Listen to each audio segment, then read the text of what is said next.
empresa y todo lo relacionado con la comercialización de vinos y de productos en general.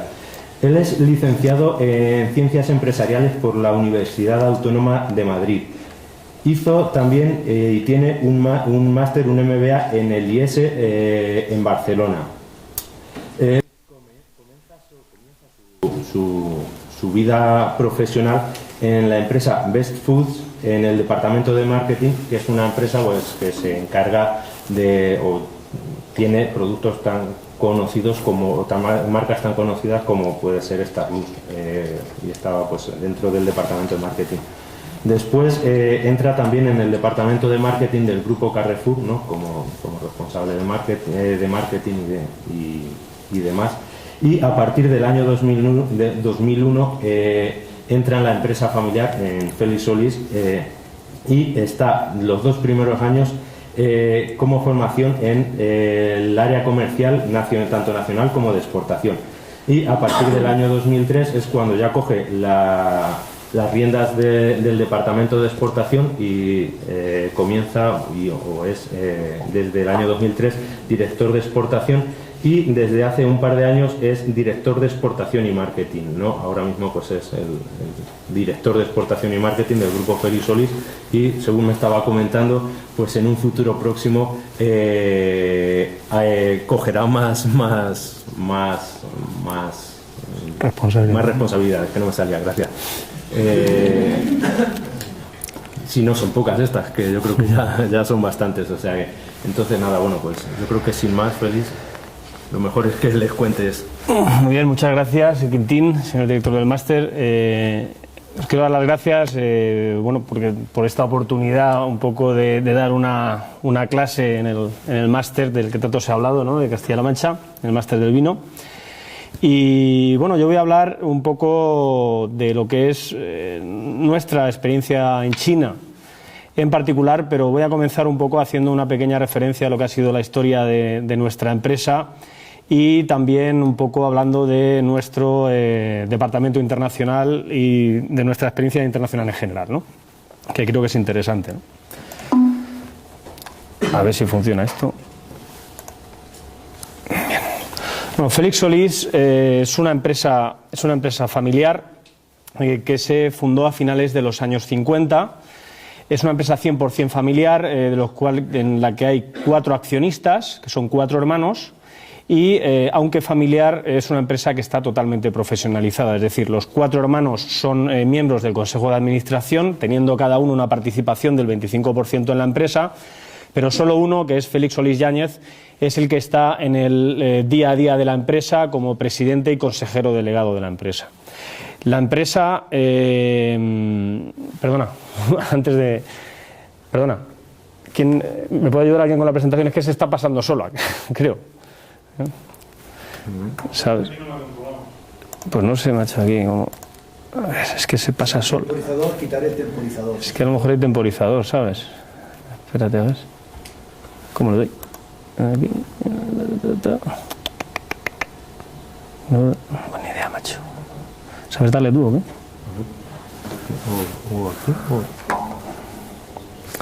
Vamos a ver. No, déjala ahí, parece que no se mueve por ahora. De momento no se mueve. Vamos a ver. Bueno, como comentaba, es decir, es una empresa 100% familiar, son 4 hermanos que componen la propiedad de la compañía, aunque totalmente profesionalizada. Es una empresa, nosotros tenemos, aunque empresa familiar, un protocolo familiar estricto, bajo el cual se regulan las relaciones de la familia con la empresa y también la sucesión dentro de la empresa. Tenemos un protocolo estricto bajo el cual solo entra una persona por cada una de las familias, es decir, cada uno de los 4 hermanos. Yo en este caso soy el primero que me incorporó a la empresa familiar y me encargo de la dirección internacional. Obviamente tengo ya primos míos que están incorporándose a la empresa, se acaba de incorporar otro primo mío por parte de otra de las familias y, como he dicho, es una persona por cada una de las familias, ¿no? Y esta persona obviamente tiene que tener una cierta experiencia y una cierta formación para poder trabajar en la empresa.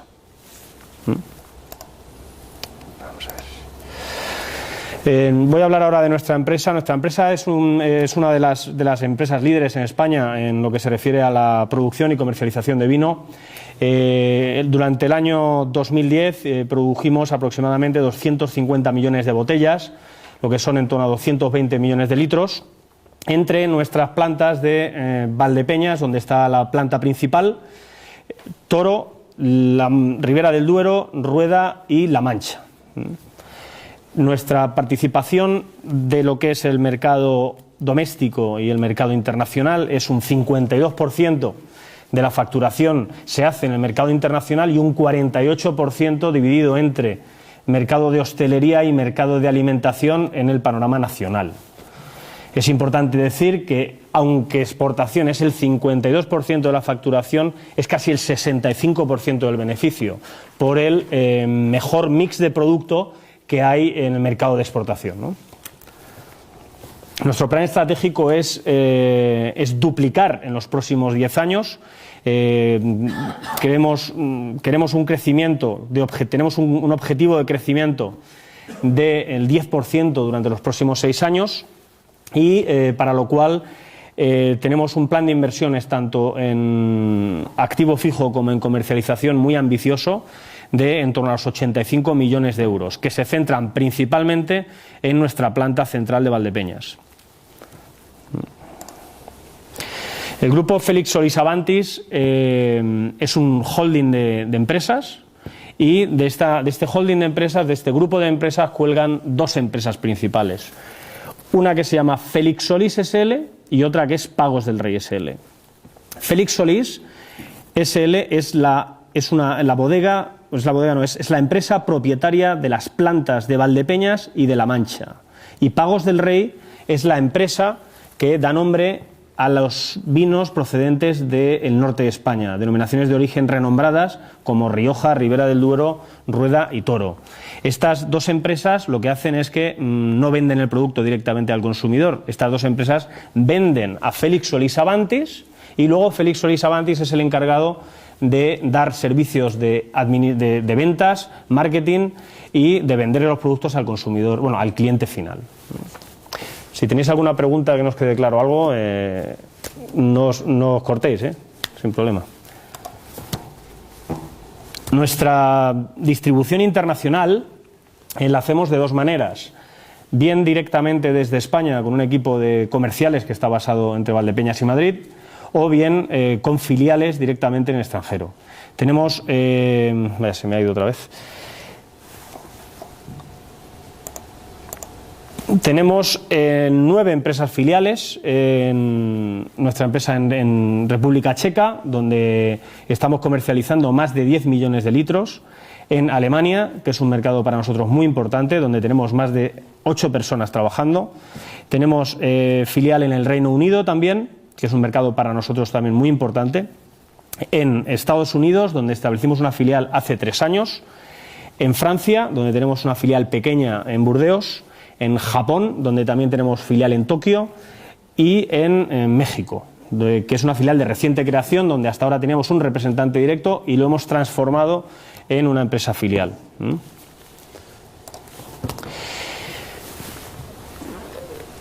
Es decir, es importante decir que el reparto de países, como os he dicho, en el mercado internacional se actúa de dos maneras, o bien con implantación directa en algunos países, en los países que tienen más potencial o en los países que exigen una mayor dedicación, es donde tenemos empresas filiales, y luego otra serie de países donde quizá el negocio no sea tan importante, pues son países que se llevan desde España, ¿no? Tenemos ahora mismo tenemos 2 directores en exportación, un director de Area Managers y un director de filiales. El director de Area Managers lleva bajo su responsabilidad 7 personas. Esas personas son una persona encargada de Europa del Este y países nórdicos, otra persona que lleva África y países de la cuenca mediterránea, otra persona que lleva Asia, excepto China y Japón, que son los países donde tenemos filial, otra persona que lleva Dinamarca y Benelux, y otra persona que lleva América del Sur y otro que lleva México y Centroamérica. Japón, me he equivocado, debería estar en filiales, ¿no? En director de filiales lleva las filiales de República Checa. En República Checa se lleva lo que es República Checa y Eslovaquia, y también se hacen ciertos servicios de logística en países cercanos como es Hungría o como es Polonia. En Francia tenemos otra filial. En Alemania, Austria y Suiza tenemos una filial en Alemania con 7 personas, donde tenemos un equipo para el mercado de hostelería y otro equipo para el mercado de alimentación, junto con un equipo de administrativos. También tenemos filial en China, donde tenemos 2 empresas en China, es importante comentarlo, ahora entraré más en detalle.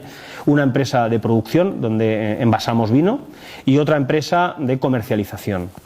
En China tenemos más de 25 personas. Luego en Estados Unidos y Canadá, donde ahora mismo tenemos una empresa en Nueva York y donde pensamos expandirnos principalmente en los próximos años. Es decir, nosotros ahora tenemos una empresa filial y pensamos poner otras 4 empresas filiales en Estados Unidos.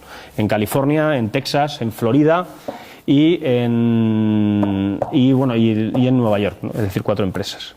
Y el Reino Unido, que para nosotros es muy importante. Para nosotros nuestros principales mercados son el Reino Unido y Alemania. Hay que decir que tanto para nosotros como para todas las empresas españolas y europeas, el 65-70% del mercado de vino está centrado en Europa. Eso es muy importante que lo sepáis. Es decir, que aunque se esté dando mucho bombo a China, que se esté dando mucho bombo a Estados Unidos y todo esto, donde se parte el bacalao es en Europa, y es donde realmente se vende vino, especialmente en Alemania y en Reino Unido, ¿no? Vamos a empezar hablando un poco del mercado chino. Voy a empezar hablando un poco de los números globales, que seguro que conocéis, pero nunca está de más recordarlos para que veamos las magnitudes de las que estamos hablando. Importante decir que aunque las magnitudes del mercado chino son enormes, todo hay que verlo siempre en un concepto relativo, porque aunque haya muchos habitantes en China, hablamos de 1.341 millones de habitantes en el año 2010, solo una infinitésima parte consume vino. Es importante decirlo. Casi toda la población, gran parte de la población habita en grandes centros urbanos centrados en la costa este de China, donde está Shanghái, donde está Pekín y donde está Guangdong y Hong Kong. Estamos hablando del 46,7% en el año 2009.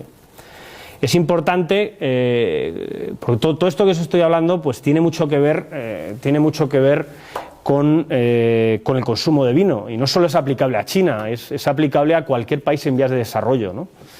La tasa de urbanización en China es altísima. Estamos hablando de que va a haber en las ciudades más de 200 millones de personas más para el año 2020, en grandes ciudades.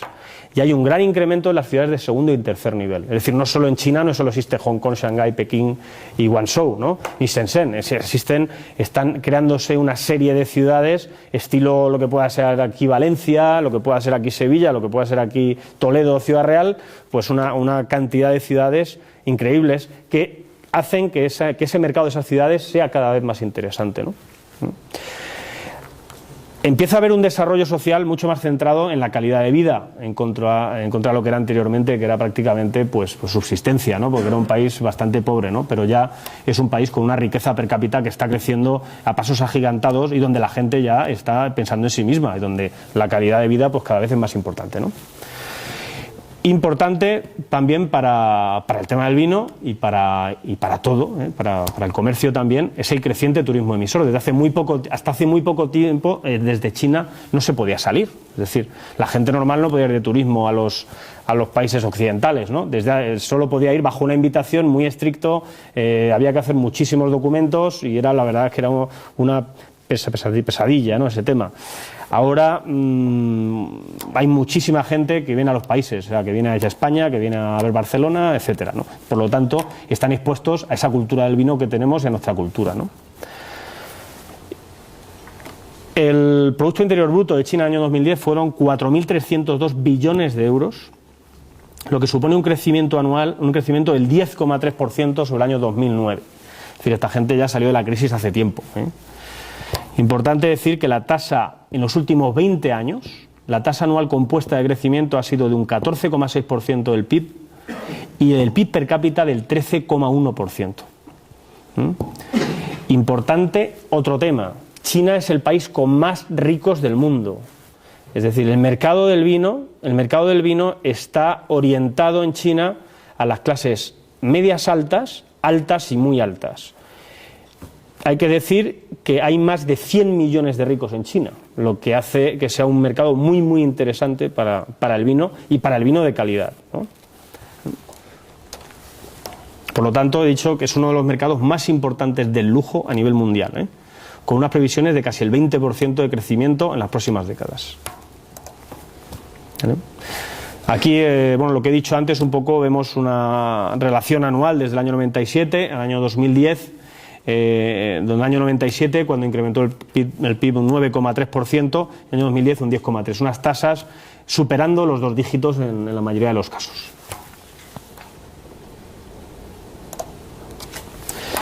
Lo que os comentaba antes, las 10 regiones con mayor PIB per cápita, casi todas están a lo largo de la costa este y estas 10 regiones suponen un 66% del PIB, siendo la región con más PIB per cápita tiene Shanghái. Vamos a entrar más en detalle en lo que es el consumo de vino en China. Que siempre va del lado, no se puede hablar del consumo de vino en China sin hablar de la propia producción de vino en China.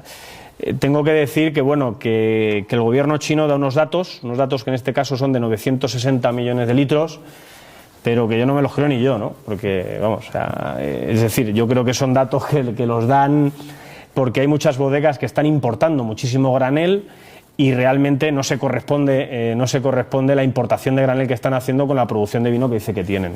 O sea, yo no me lo creo, pero bueno.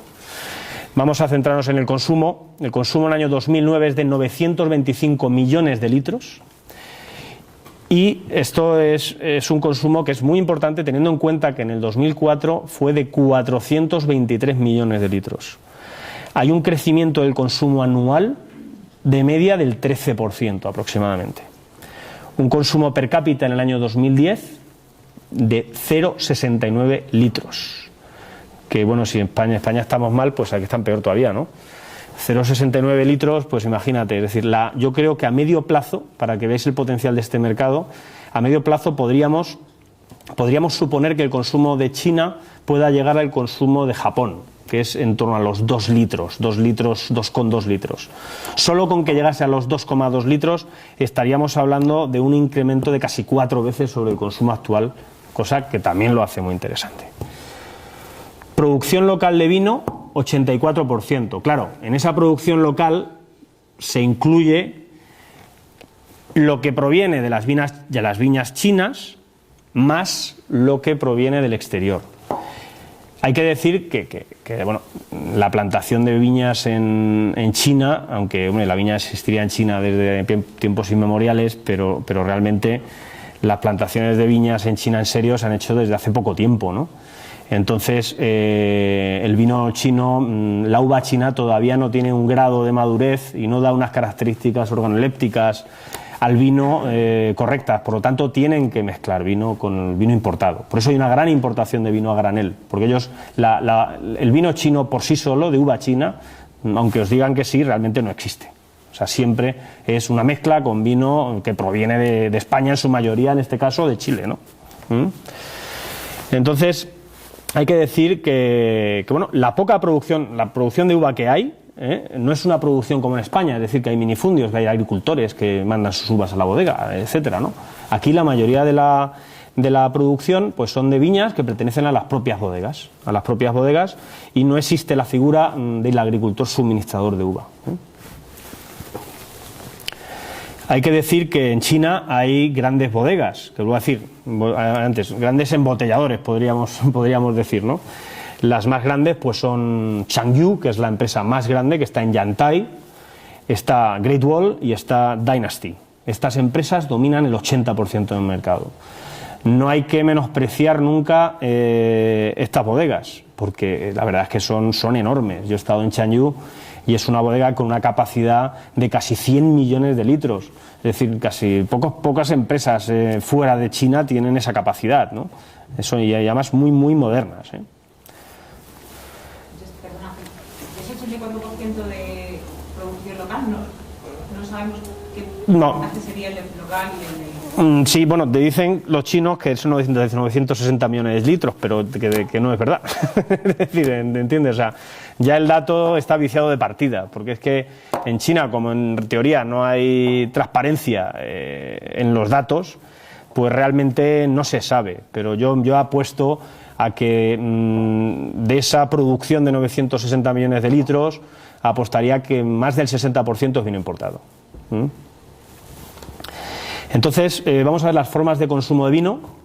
En las formas de consumo de vino hay que decir que es completamente opuesto a lo que es en los mercados occidentales. En los mercados occidentales tenemos una estructura de distribución que se centra en la gran alimentación, es decir, en Inglaterra o en Alemania el 85% del vino se compra en supermercados y el 15% se consume en hostelería. En España es en torno al 60% supermercados y 40% hostelería. Y en el caso de China es totalmente al contrario. Es decir, en el caso de China, hostelería es el 85% del consumo. Casi todo el consumo de vino se hace fuera de casa, en restaurantes, ¿no? Y hay una gran parte también, que es importante, en regalos, en el business to business que hablamos, es decir, las empresas, es muy típico en China, no como en España. Bueno, aquí hacemos las cestas de Navidad, pero en China cada 2 por 3 pues hacen regalos a sus empleados y a otras empresas, y para eso pues piden vino siempre, ¿no? Y en el hogar hay un consumo pequeño, pero que está creciendo. ¿Vale? Aquí lo vemos claro, ¿no? Es decir, vamos a ver un poco. Hay que decir que aunque se hable que España este año va muy bien, que España está vendiendo mucho, pero hay que ver las cosas en perspectiva. Es decir, estamos vendiendo granel y eso, aunque hay que estar contentos, porque obviamente el granel es muy importante, pero no se está creando riqueza a largo plazo. Es decir, a largo plazo se crea fortaleza a través de la venta de vino embotellado, que es lo que deja valor añadido y realmente es una inversión para el futuro, ¿no? Porque el vino a granel existe un año y al año siguiente, como subas el precio, no. Es decir, el vino a granel solo depende del precio principalmente. Por eso tenemos que trabajar mucho en la línea de la botella, en la línea de hacer buenas marcas y de hacer buenos productos. Entonces, hay que decir que España, en lo que es el vino a granel, ocupa ahora mismo en el año 2010 el segundo puesto, año 2011 seguro que ya es el número 1. El año 2010 estamos hablando de en torno a los 38 millones de litros y Chile 45 millones aproximadamente. Es decir, España era el número 2 en esos casos, pero yo creo que para el año 2011 ya es el número 1. En el caso de botella, tenemos que decir que España está muy, muy atrás. Estamos hablando de que España está, creo que es el quinto o el sexto. Es decir, somos el número 1 prácticamente en el año 2011 en granel y somos el número 6, número 7 en botella. Eso dice mucho, nos queda mucho camino por hacer. Nos queda mucho camino por hacer. Sobre todo en marketing y sobre todo en comercialización.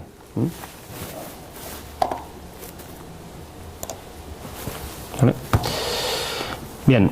En China hay 2 estrategias de diferenciación, o sea, 2 estrategias de distribución diferenciadas. Es las estrategias que llevan a cabo las empresas chinas, que os he hablado antes, como es el caso de Chanyu, como es el caso de Great Wall, y las estrategias de las empresas extranjeras, que realmente al final nos tenemos que conformar.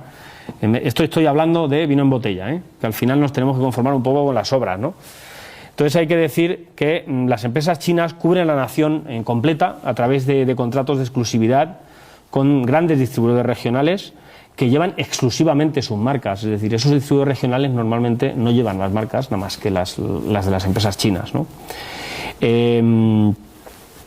Hay que decir que estas empresas controlan a sus distribuidores y a sus fuerzas de ventas. Tienen una fuerza de marketing y unos presupuestos tanto de marketing como de el salario que pagan, las comisiones que pagan, los objetivos que pagan enormes, ¿no? Entonces controlan completamente la distribución del producto en China, ¿no?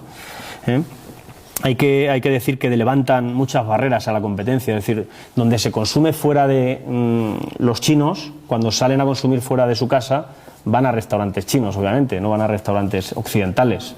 Y los restaurantes chinos, os puedo decir que son enormes. O sea, un restaurante chino puede tener hasta 1000 plazas, ¿no? Y se pagan contratos de exclusividad en los restaurantes para tener vinos en exclusividad. Contratos que son similares a los listados que se puedan pagar en un hipermercado, ¿no? Es decir, hay empresas que para entrar en un restaurante de estos de 1000 o 2000 plazas están pagando hasta 10.000 euros anuales. Es una barbaridad. Eso es una barrera enorme para las empresas extranjeras que obviamente casi no podemos estar ahí, ¿no? ¿Cómo vamos a invertir tanto para que luego nos compren 4 cajas, ¿no? Ese es el tema, ¿no? En el caso de las empresas extranjeras, las empresas extranjeras me refiero a empresas que quieren vender vino embotellado en origen, vino embotellado pues aquí en La Mancha, que quieren venderlo en La Mancha o en Rioja, donde sea, que quieren venderlo en China, donde lo que solemos hacer es coger distribuidores exclusivos que llevan muchas más marcas. Ahí ya tenemos una desventaja, es decir, vamos con muchos otros, es decir, vamos a un distribuidor que a lo mejor tiene una lista de productos que es como las páginas amarillas, ¿no? Y ya me diráis el caso que nos hacen, ¿no? Entonces, distribuidores exclusivos que llevan muchas más marcas y que intentan ganar lealtad en las marcas a través de educación, degustaciones, clubs de vinos, etcétera. Las ventas de los productos extranjeros se centran casi siempre en hipermercados, restaurantes muy caros o tiendas especializadas y restaurantes internacionales. Por lo tanto, es decir, estamos limitados. Pero bueno, esa limitación está bien, porque es decir, al final son 100 millones de ricos lo que hay allí, ¿no? Que es donde nos estamos moviendo nosotros, ¿no? ¿Tenéis alguna pregunta? ¿No? Vale. Bien. Nuestra estrategia. La estrategia de nuestra empresa, Felix Solís Avantis, en China, ha sido una estrategia por 2 vías. Vía productiva y vía de comercialización. Hicimos una inversión productiva a través de la cual estamos cubriendo los segmentos más bajos del mercado. En este sentido, nosotros vendemos a distribuidores regionales, les hacemos sus marcas exclusivas, es decir, el distribuidor dice, oye, me la marca Wang y me la vendes en exclusiva con esta etiqueta. Entonces nosotros vamos y se la hacemos, ¿no? Le hacemos una calidad adaptada con una presentación especial y personalizada para ellos. Lo bueno que tenemos en ese caso es que el distribuidor tiene acceso a que le hagamos cantidades pequeñas y cantidades accesibles a precios bastante competitivos con su propia marca, cosa que si estás vendiendo desde España es imposible hacer. Es decir, hay una ventaja competitiva también basada en experiencia del mercado, aunque las bodegas en China han nacido como setas, es decir, aparte de las bodegas grandes que estamos hablando, hay una cantidad de embotelladoras pequeñitas similares a la nuestra, ingente, ¿no? Hay muchísimos. Lo que pasa es que ¿por qué la gente confía en nosotros? Pues hombre, pues porque somos europeos, lo primero, y ya al ser europeos ya dice, esto tío lo tiene que hacer bien, más o menos, ¿no? Dice, entonces confiamos en ellos. Y aunque tengamos un precio un poco más caro, la gente prefiere pagar ese plus porque les damos experiencia y les damos calidad y le damos servicio. Nosotros, nuestra bodega de allí tiene un apoyo muy grande desde nuestra empresa central de España.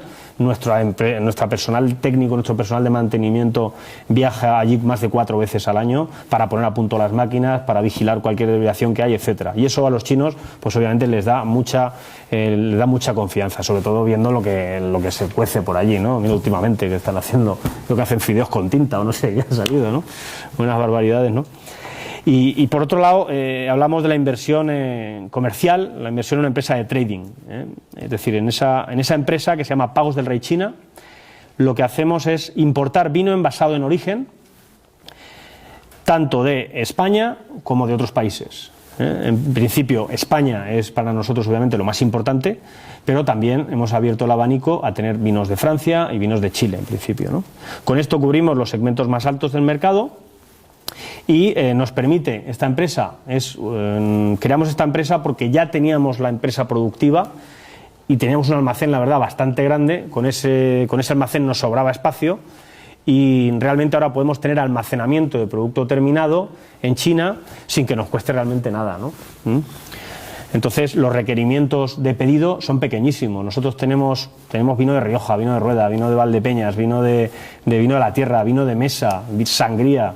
Y puede llegar un chino y comprarnos un palé mezclado, o llevarse unas cajas incluso, ¿no? Cosa que ninguna otra empresa exportando desde aquí podría hacer, ¿no? Eso es muy importante, ¿no?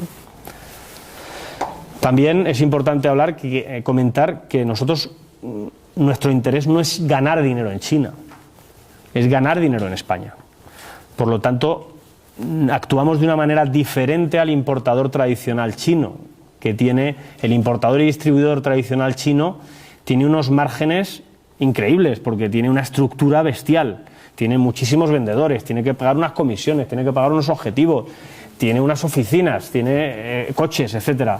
Entonces tiene unos márgenes el distribuidor chino que superan el 60% y nosotros andamos con unos márgenes que no llegan ni al 20%. Es decir, somos muy competitivos en productos envasados en origen, ¿En un momento se habéis planteado montar una distribuidora allí? Sí, es esto. O sea, bueno, no es una distribuidora, es una importadora. Torres realmente, yo comento, vamos a ver, es que la distribuidora allí, un distribuidor allí es bestial, o sea, un distribuidor allí puede tener 1000 tíos y Torres no tiene 1000 tíos. O sea, Torres lo que realmente tiene es una importadora donde importa vinos españoles principalmente, pero también importa vinos de Francia, importa vinos chilenos, etcétera. Y luego tiene una fuerza de ventas que no es demasiado grande y con esa fuerza de venta lo que hace es apoyar a sus distribuidores. Y eso es lo que nosotros tenemos en menor escala, porque es decir, nosotros hemos empezado, Torres eso lo lleva haciendo ya bastante tiempo. Nosotros fuimos por el lado productivo, ellos fueron por el lado de la importación y distribución, aunque empezaron con un tema productivo, ahora lo comentaré, lo que pasa es que luego se salieron de ese tema y empezaron con la importación y distribución de vino embotellado en origen. Pero realmente lo que tienen es un equipo de apoyo en esa empresa que lo que hace es apoyar a sus distribuidores. Porque en China tienes que tener distribuidores, es imposible tú a través de una distribuidora solo abarcar todo, imposible. Bueno, y Torres tiene eso y también tiene una empresa de temas de gastronomía ahora, es decir, tiene sus propios restaurantes y sus propias tiendas. Supongo que la inversión productiva la tenéis con un socio local allí. Ahora hablo, te estás adelantando un poco, pero bueno, porque eso es una de las cosas principales de la estrategia.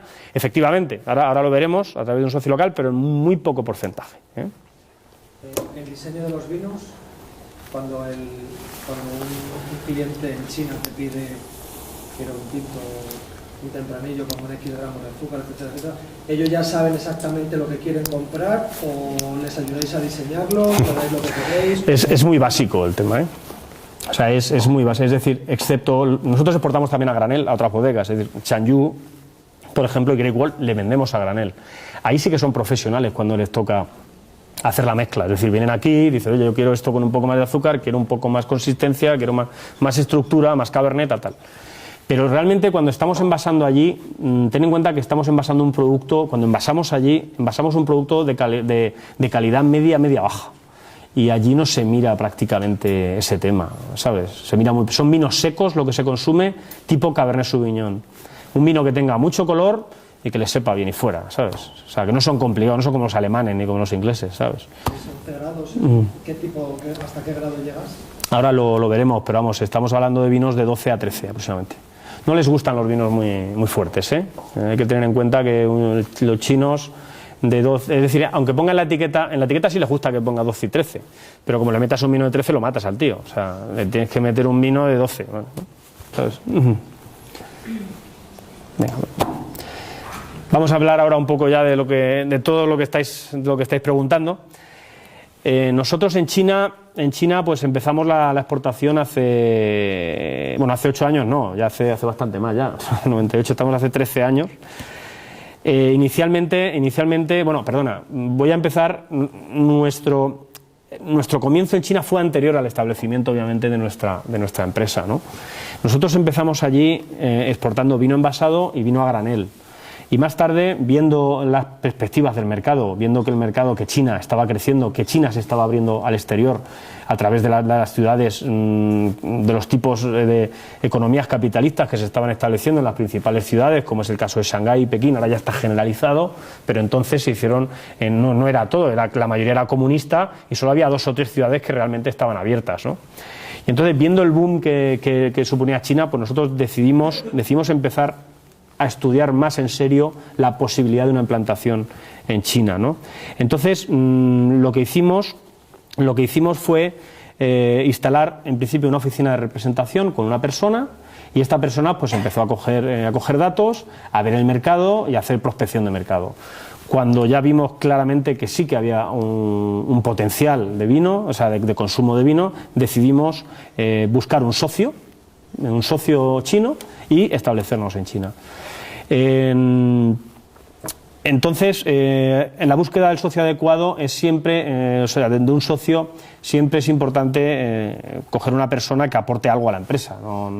Es decir, aunque en ese momento era obligatorio, ahora se pueden tener empresas al 100% con capital extranjero en China. Entonces había que tener una sociedad con un socio local obligatoriamente, ¿no? Y ese socio local, pues hay que tener cuidado en la búsqueda, hay que buscar una persona que te aporte conocimiento o que te aporte realmente experiencia para resolver los asuntos con los chinos, especialmente asuntos de origen de tipo legal o burocrático, porque en China, desgraciadamente, esto lo digo aquí en Petit Comité, no lo puedo decir en muchos sitios, pero hay mucha corrupción, ¿no? Entonces hay que obviamente tener personas que sepan tratar ese tipo de temas, ¿no? ¿Bien?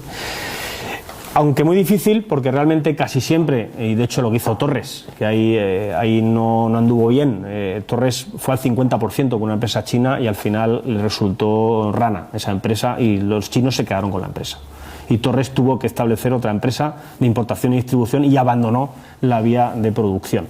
En nuestro caso nosotros tuvimos el acierto, entre comillas, aunque hemos crecido menos que ellos y somos menos importantes que ellos en China, pero nuestro acierto, entre comillas, fue el establecer una joint venture al 99% propiedad nuestra, cosa que era casi imposible hacer, ¿no? Nuestro socio era el gobierno local. Nosotros estamos en Yadín, que es donde está el circuito de Fórmula 1, estamos ahí al lado, justo, y el socio era el alcalde, entre comillas, de este distrito de Yadín, ¿no? Que es el que nos aportaba esto que estoy hablando. Principalmente nos aportaba la facilidad de hacer temas burocráticos, hacer importaciones y hacer temas legales y fiscales, ¿no? No existe la propiedad privada en China, lo que existe es un usufructo, básicamente. Es decir, tú compras un terreno allí, nosotros tenemos 15.000 metros cuadrados en el tercer anillo de Shanghái. En su momento era el campo, pero ahora es uno de los principales distritos industriales de Shanghái, ¿no? Teníamos un usufructo a 70 años. Nosotros pagamos una especie de alquiler que es bajísimo durante 70 años. Hay que decir que, bueno, a finales del año 98 inauguramos nuestra planta de Shanghái, una planta con una capacidad de envasado de 15 millones de litros anuales y es una de las instalaciones de envasado más modernas en China.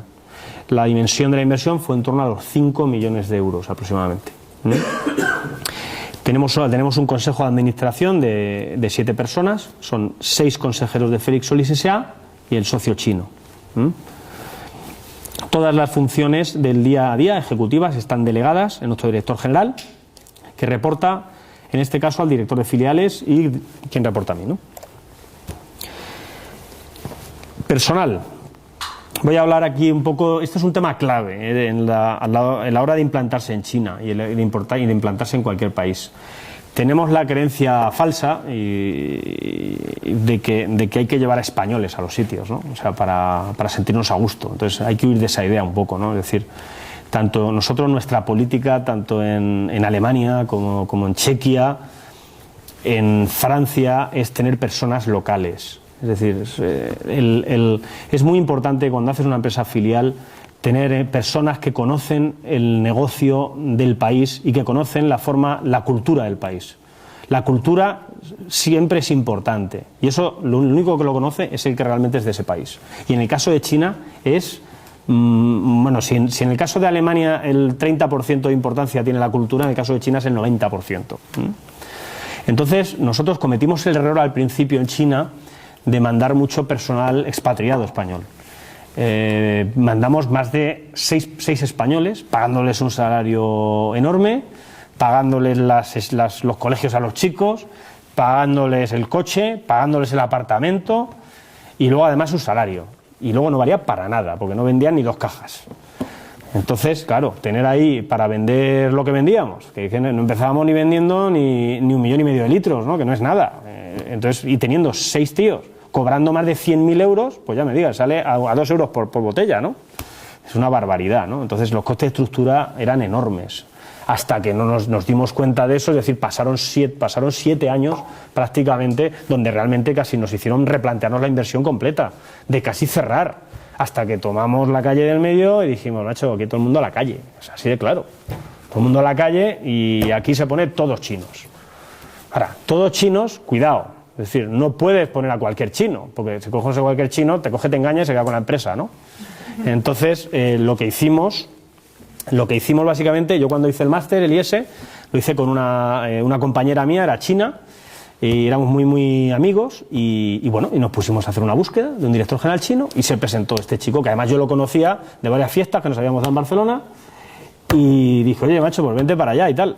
Y porque este chico que trabaja con nosotros es máster en INSEAD, en Francia, tiene experiencia en Suiza y en Alemania, y ha estado también en Singapur. Se fue para allá, y es la persona que tenemos desde hace ya bastante tiempo en China, ¿eh?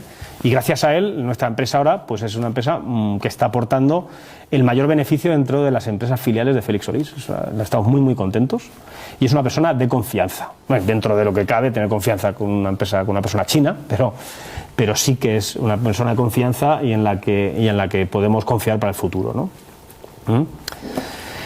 El personal, pues tenemos 21 personas, casi todas en el tema de producción, todos son chinos, y hay una actitud positiva siempre, pero hay que decir que con los chinos hay una necesidad constante de supervisión a todos los niveles para asegurar la calidad y la eficiencia en el trabajo. Se hacen cursos constantemente, formación, etcétera, y la verdad es que llevar mano muy dura, ¿eh? La persona que está allí tiene que dar mano bastante dura porque es decir, los salarios allí son bastante bajos, es decir, aunque nosotros estamos pagando bien, pero la gente gana poquísimo, gana muy poco dinero. Entonces la gente pues obviamente está muy desmotivada, dice, ¿para qué coño voy a trabajar yo aquí para lo que me pagan, no? Pero es que no puedes pagarles más porque el gobierno te lo prohíbe, ¿no? Por otro lado. Y entonces, bueno, nosotros somos de los que más pagamos, pero también necesitamos estar constantemente encima de ellos, ¿no?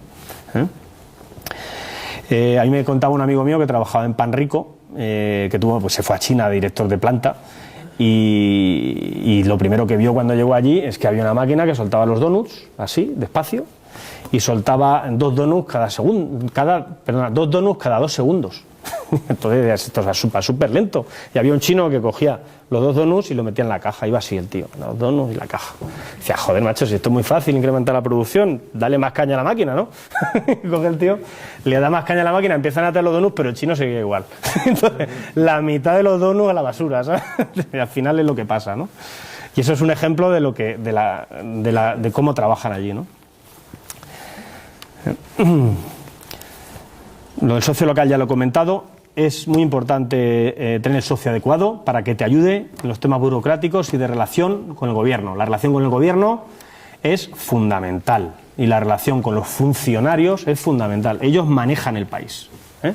Eso es fundamental. ¿Vale?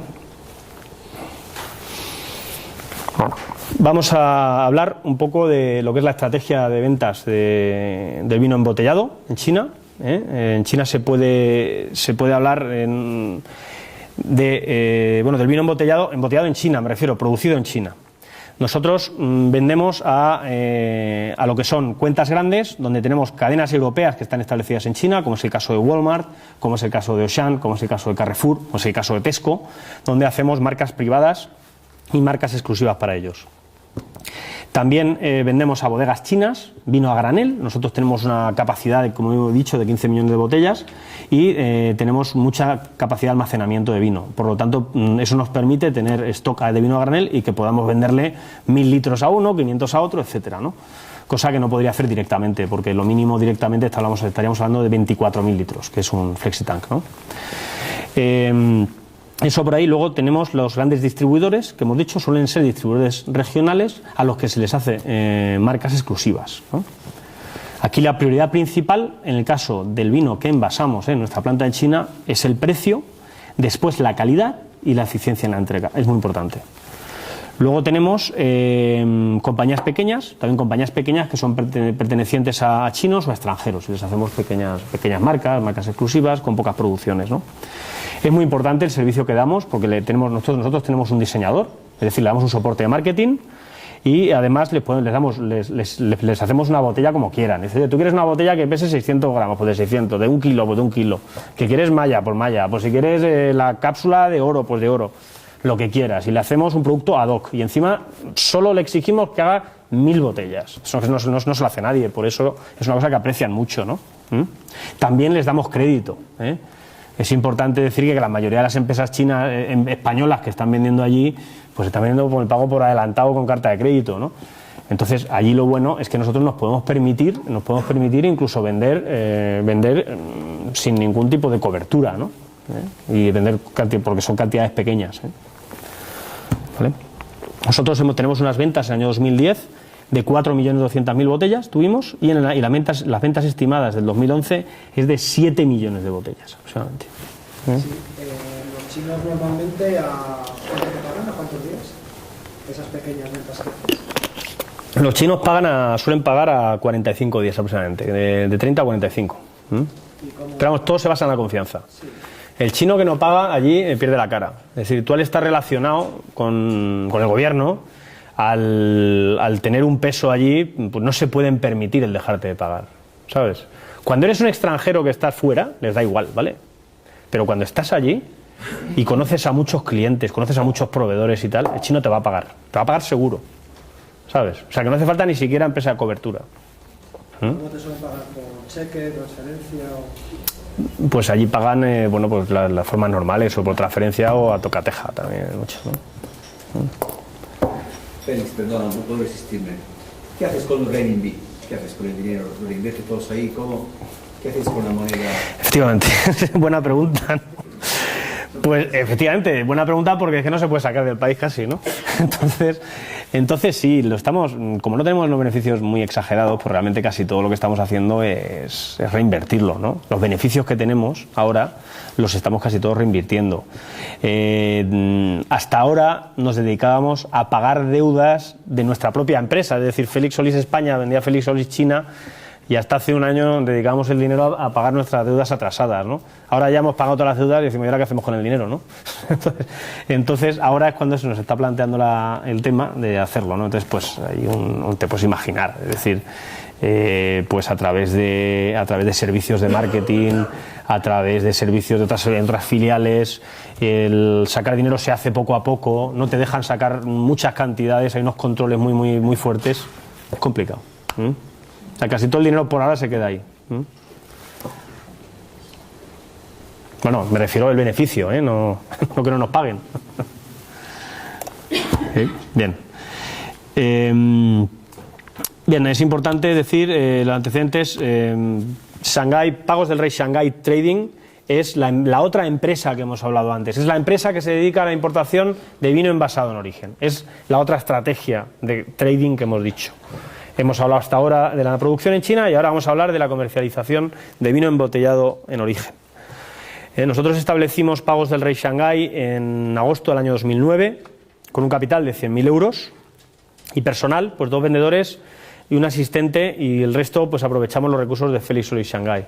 Ya son 4 vendedores, cuando escribí la presentación éramos menos, ¿no? Ya somos 4, ¿no? Y realmente está subiendo la venta de vino envasado muy, muy fuerte. Incluso la venta de vino embotellado crece exponencialmente más que la venta la venta del vino importado en botella crece mucho más que la venta de vino embotellado en China, ¿eh?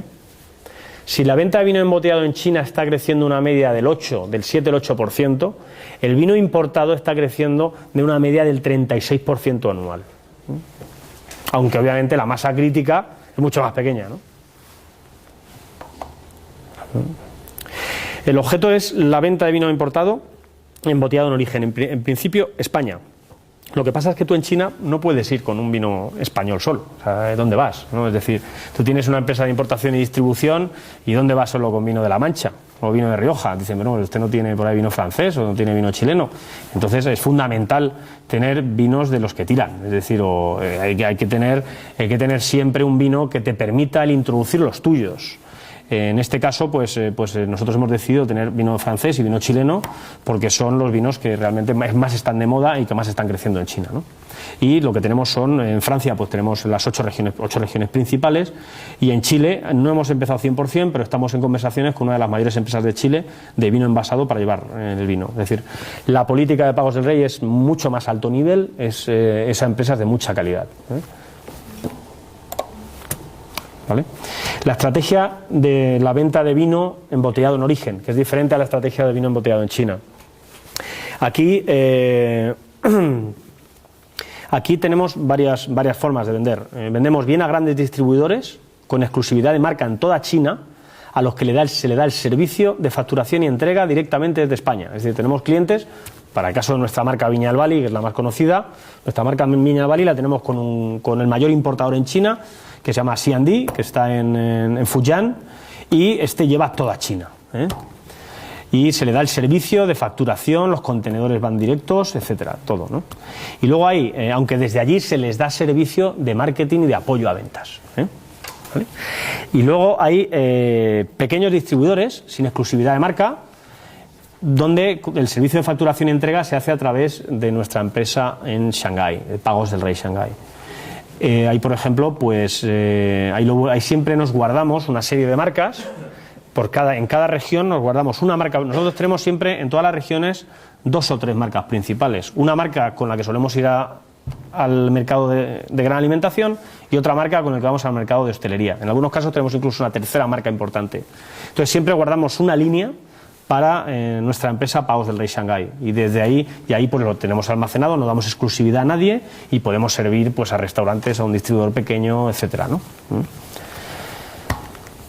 ¿Vale? Ahí es importante la venta a cadenas de alimentación y cadenas de tiendas especializadas a través de Pagos del Rey Shanghái, ¿eh? Las ventas en el 2010 fueron de 300.000 botellas y ya en el 2011 nos colocamos en 780.000 botellas, o sea que bastante las esperadas en el 2011, y creo que vamos a superarlo, ¿eh?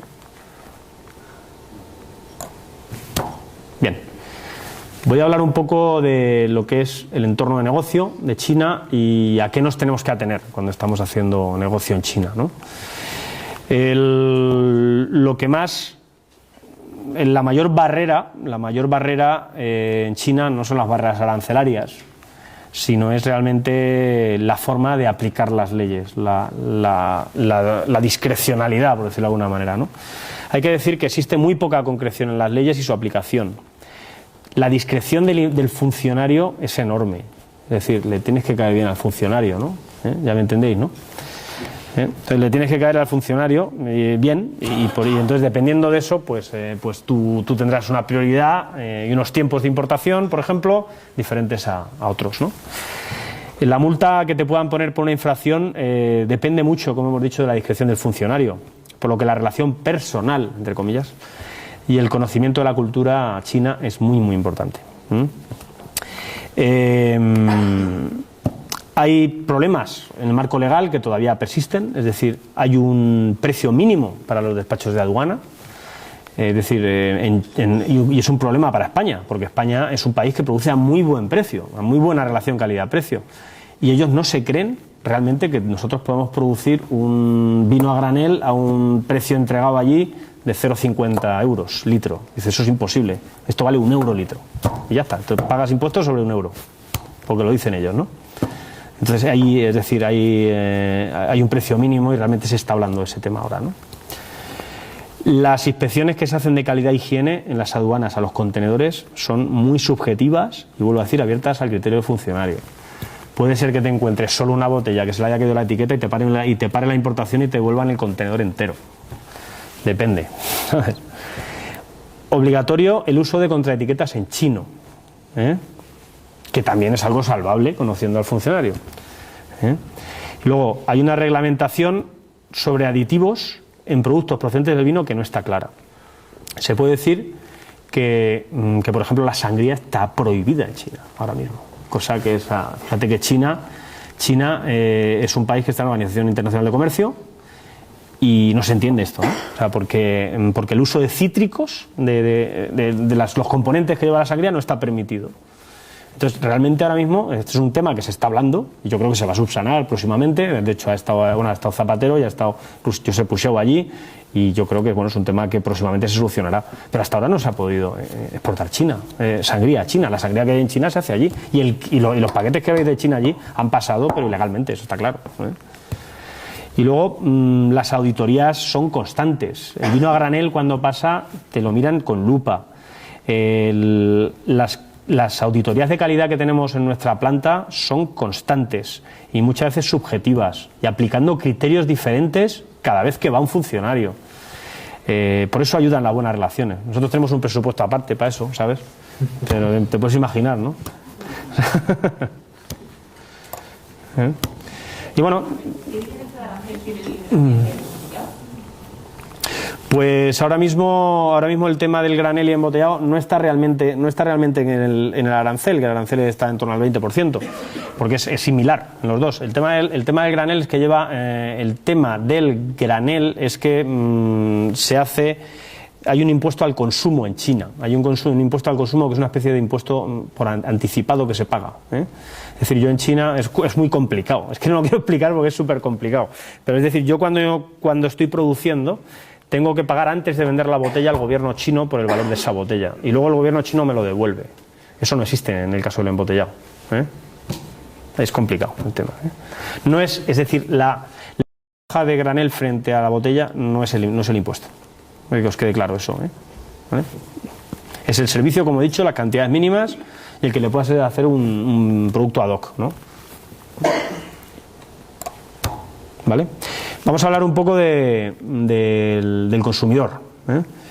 China es una sociedad mucho más joven que las sociedades occidentales, y eso hay que tenerlo en cuenta para la oferta de productos, ¿no? Es una sociedad mucho más joven, una sociedad donde hay una mayor influencia de los 25 a los 44 años, cuando en España pues realmente el consumidor de vino pues se centra en las personas a partir de los 55, ¿no? Y aquí estamos hablando de que se centra de los 25 a los 44, ojo, Hay que decir que los extranjeros tenemos una percepción, las marcas extranjeras tienen una percepción muy buena, como si fuesen de una calidad superior. Tienen en cuenta el precio a la hora de adquirir marcas extranjeras, aunque vuelvo a decir, no les importa adquirir cantidades limitadas de marcas famosas y muy caras. Hay un bajo nivel de fidelidad de marca y unos patrones de consumo y clientes rápidamente cambiantes, muy, muy de moda. Si hoy está de moda Yves Saint Laurent, van a comprar Yves Saint Laurent. Si está de moda Dior, Dior. Y si está de moda pues Nike, pues van a Nike. Inmediatamente dejan de comprar Dior y van a Nike. O sea, es así, ¿no? O sea, son muy, muy de moda. Hay que decir que el vino el consumo del vino se centra casi exclusivamente en las clases media alta, alta y muy alta. Aunque hay que decir que debido a que hay unas ciudades de segundo y tercer nivel que cada vez son más numerosas, hay una clase media emergente muy importante que yo creo que va a ser el futuro del consumo del vino en China y que mira más la relación calidad-precio, y ahí es donde España pues tiene un gran papel que jugar, ¿no? Es importante siempre que vendemos a China tener en cuenta las diferencias culturales. No podemos ir a vender a China como cuando vamos a vender a Alemania o como cuando vamos a vender a Inglaterra. Ya de por sí es diferente vender a Inglaterra y a Alemania. China es completamente, radicalmente diferente. Hablamos de una sociedad muy jerarquizada, donde los funcionarios tienen el poder. En China no se os ocurre hablar de política nunca, muy importante. Es decir, ellos lo saben, el problema que tienen, pero no hay que recordárselo, ¿no? Hay que decir que la sumisión total a la autoridad ahí da lugar a abusos de poder por parte de los funcionarios, y los funcionarios tienen mucho más estatus que la gente normal. Hay que utilizar mucho la comunicación indirecta, es decir, no hay que decir nunca sí o no directamente, y especialmente cuando se trata, cuando hablamos con organismos oficiales. Lo más importante en China es que la forma es más importante que el fondo. Yo cuando voy allí puedo estarme sentado 3 horas comiendo con un chino y no hablar ni una palabra de negocios. Y luego el que cierra el negocio es la persona que tengo encargada de China con su subordinado, porque el jefe le ha dicho, cómprale vino a este que es un tío guay. Ya está. O sea, es así como se funciona, ¿no? Y entonces es más importante cómo hablas, cómo le caes, que lo que estás diciendo muchas veces. Hablábamos antes de la adaptación de los productos, ¿no? Es importante la adaptación de los productos al mercado chino. La uva más popular es la Cabernet Sauvignon. Entonces, aunque vendáis Tempranillo, tenéis que poner Cabernet Sauvignon. Pues como no saben la diferencia.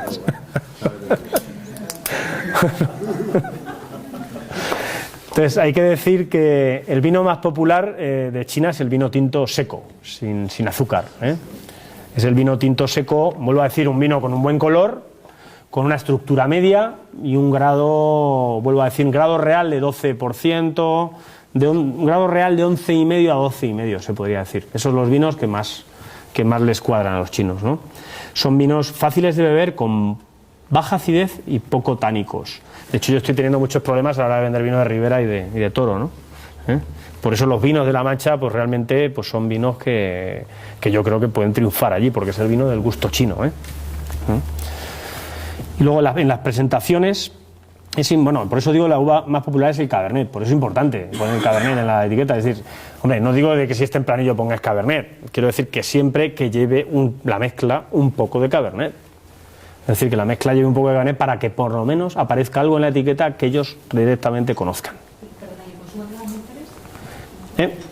¿Mujeres? Yo es que no he llegado a eso, porque la verdad es que las estadísticas en China todavía son bastante complicadas y no hay diferenciación entre sexos. Sí, no, efectivamente. Vamos a ver, el vino blanco en China se vende poquísimo. Se vende muy poco, efectivamente el consumo está más centrado en la mujer, pero de cada 20 contenedores que se venden a China, medio es de blanco. Casi todo es vino tinto. Pero sí que es verdad que hay un consumo creciente de vino blanco y que la uva más conocida del vino blanco es la uva Chardonnay. Entonces, siempre que vendáis vino blanco o vino tinto hay que poner o Chardonnay con algo o Cabernet Sauvignon con algo. Importante. Adaptación de las presentaciones. ¿Les gusta el...? Depende, aquí vamos a hablar, depende. Voy a hablar de las presentaciones de los vinos que embotellamos en China. Porque para los vinos internacionales hay mucha más libertad a la hora de vender. Es decir, si yo voy a vender una marca internacional, como en nuestro caso el Viñal Valley, si vas a vender un vino de Concha y Toro o si vas a vender Campo Viejo, pues ahí se aceptan las presentaciones internacionales, porque son vinos más caros, vinos que van a una clase más alta, donde realmente están mucho más abiertos a las presentaciones más modernas y más estilo occidental.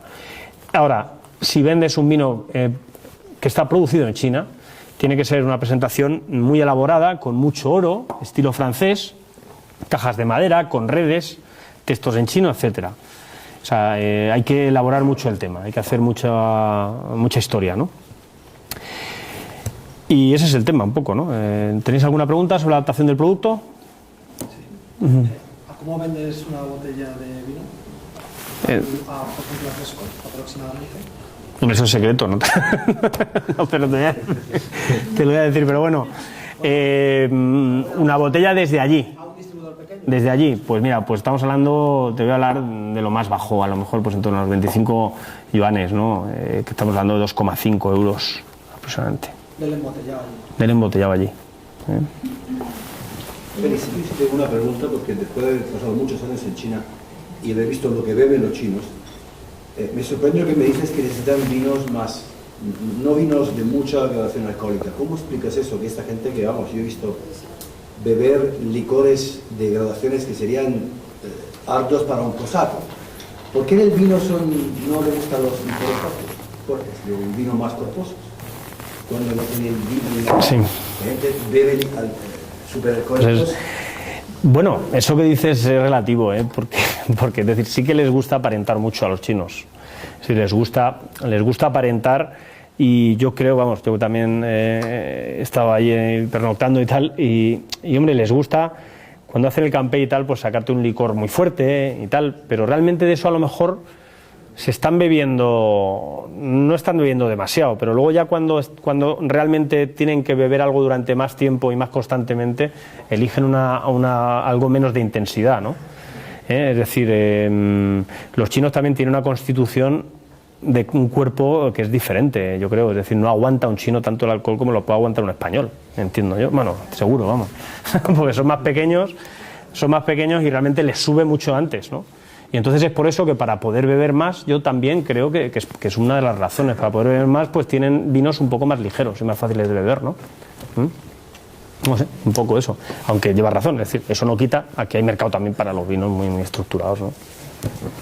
Una pregunta, ¿cómo perciben en China el vino español? ¿Existe una influencia, o sea, lo distingue del francés o del italiano? ¿Cómo lo sitúan por debajo, por encima, en calidad? ¿Cómo lo perciben ellos? ¿O no distinguen hasta ese punto los vinos europeos?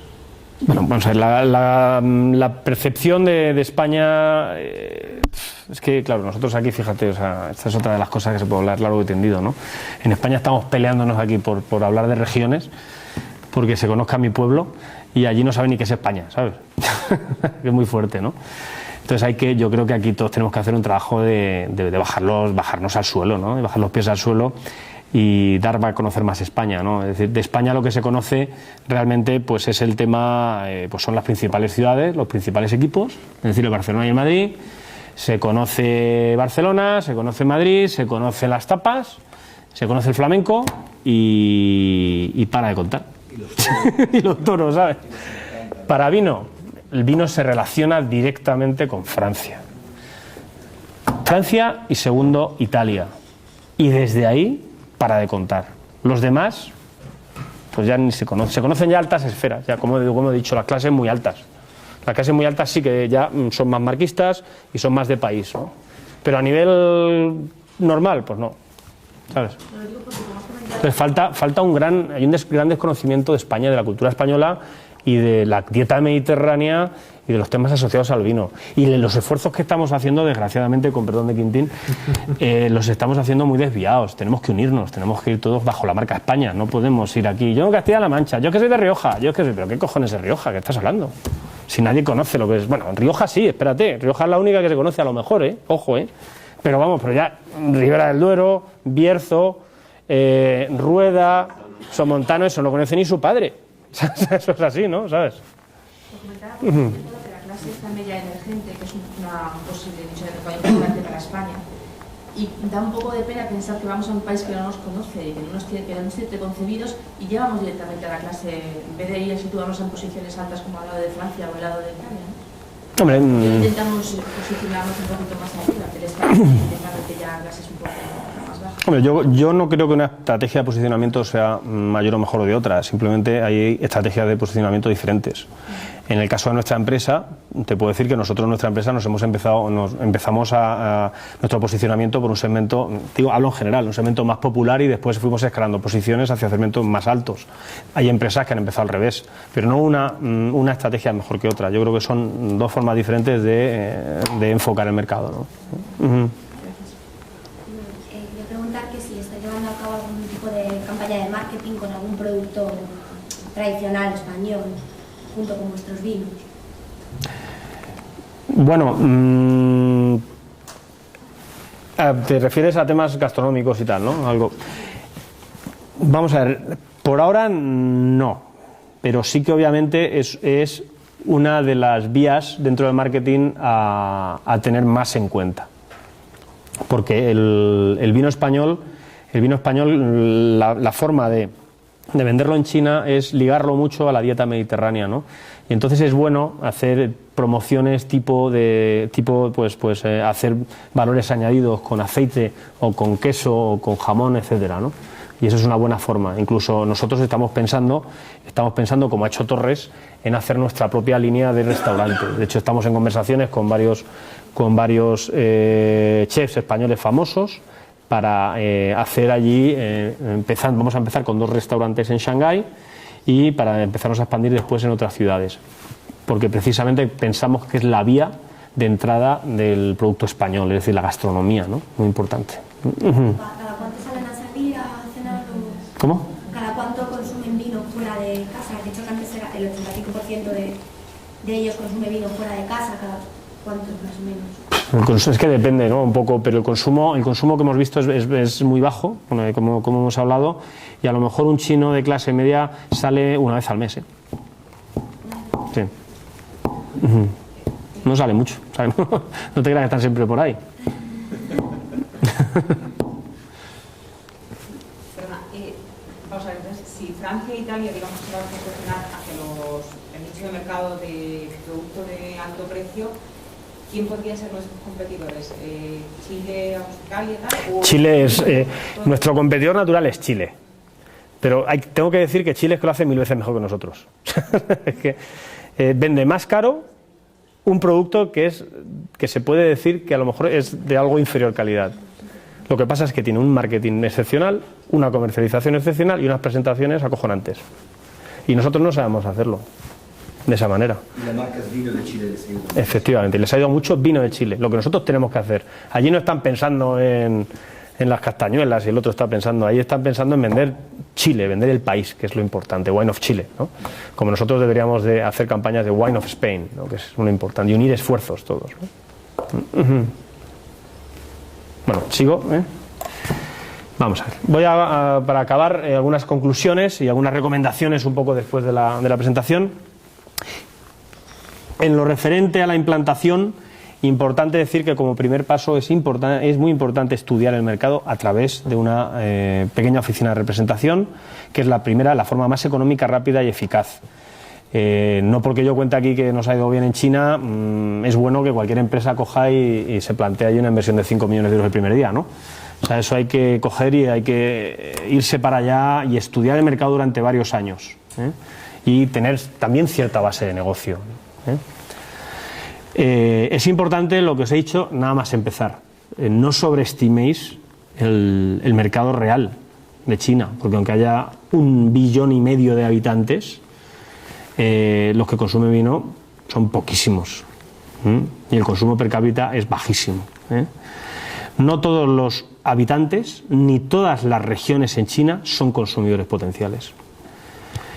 Hemos hablado de la elección del socio, que es vital, y lo que hay que hacer es no dejarle mucho porcentaje. Eso es lo principal. Yo hablaría de siempre que esté por debajo del 10% de participación un socio en China.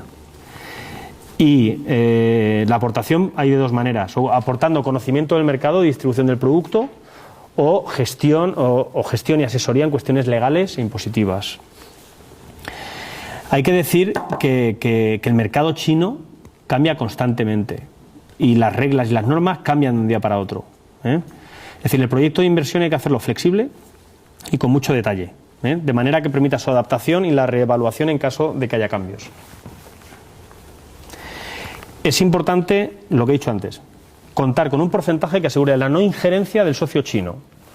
Es decir, aquí hay un montón de casos, que seguro que Quintín también lo sabe, de empresas de zapatos, de empresas de vino como Torres, de empresas de cualquier cosa, de galletas, que han ido allí, han ido al 50%, incluso al 60%, y se han quedado con las empresas los chinos. Ojo con eso. Lo más destacable fue el caso de Danone, que salió en prensa, estuvo en prensa un montón de meses, ¿no? Que le había quitado el socio local la empresa. La empresa no, le quitó la marca, que era lo realmente importante. Claro, efectivamente. O sea, y otro caso que fue súper curioso, que además nos lo contaron hace unos meses aquí, que fue el de Solán de Cabras, al grupo Osborne, que se la quitaron porque es el patrocinador oficial y salían todas las ruedas de prensa del entrenador, la botellita de Solán de Cabras al lado del micrófono. Pues por esa botellita que salía al lado del micrófono, que los chinos se chupaban esa tal, le clavaron la marca, el logotipo, la traducción, le clavaron todo. Es importante cuando se registre, bueno, el tema de las marcas, hay un vacío legal importante, ¿eh? Es decir, la legislación en cuanto a patentes y marcas está muy poco desarrollada.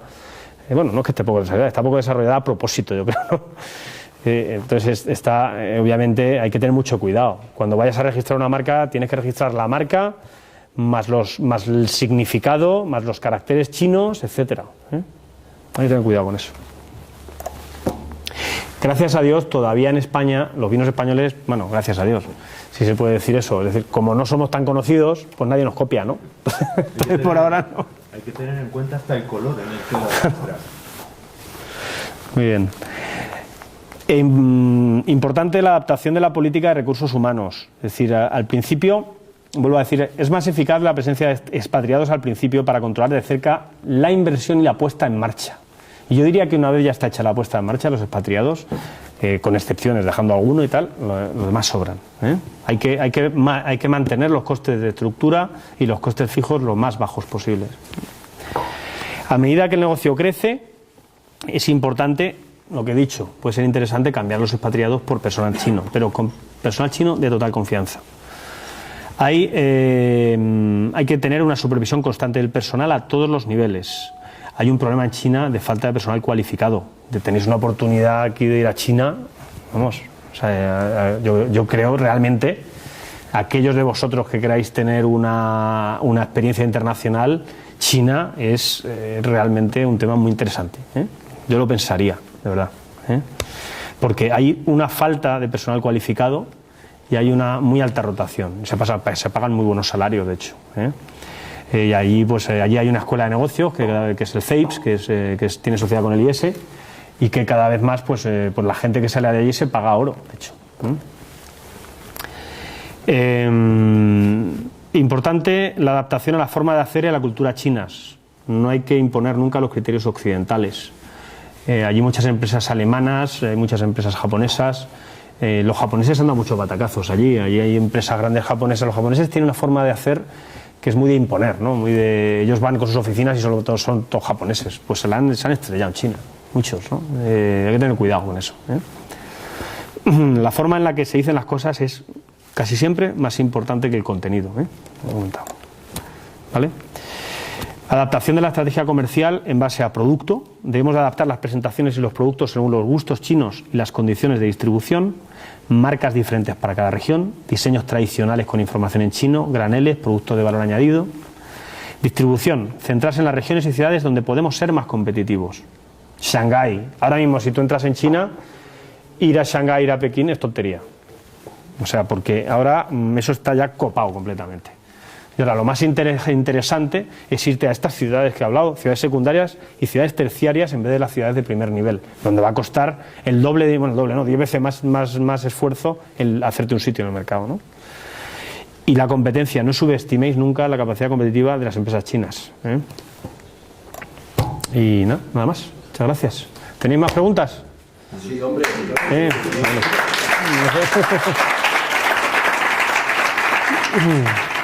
Seguro que sí, después de la batería que han soltado. Muy bien. ¿Qué es más interesante, exportar directamente a China o intentar entrar por Hong Kong?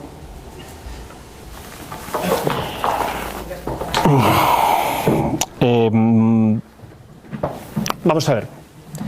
Vuelvo a decir, China es muy regional. Es muy regional. Tú desde Hong Kong no puedes abarcar todo el país. Ni puedes abarcar todo el país ni puedes abarcar toda la costa este.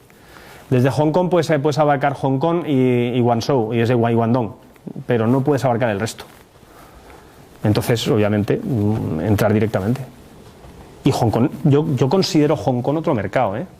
De hecho, lo he comentado, yo tengo un área manager que lleva Asia y Hong Kong. Yo considero Hong Kong un mercado completamente diferente a China.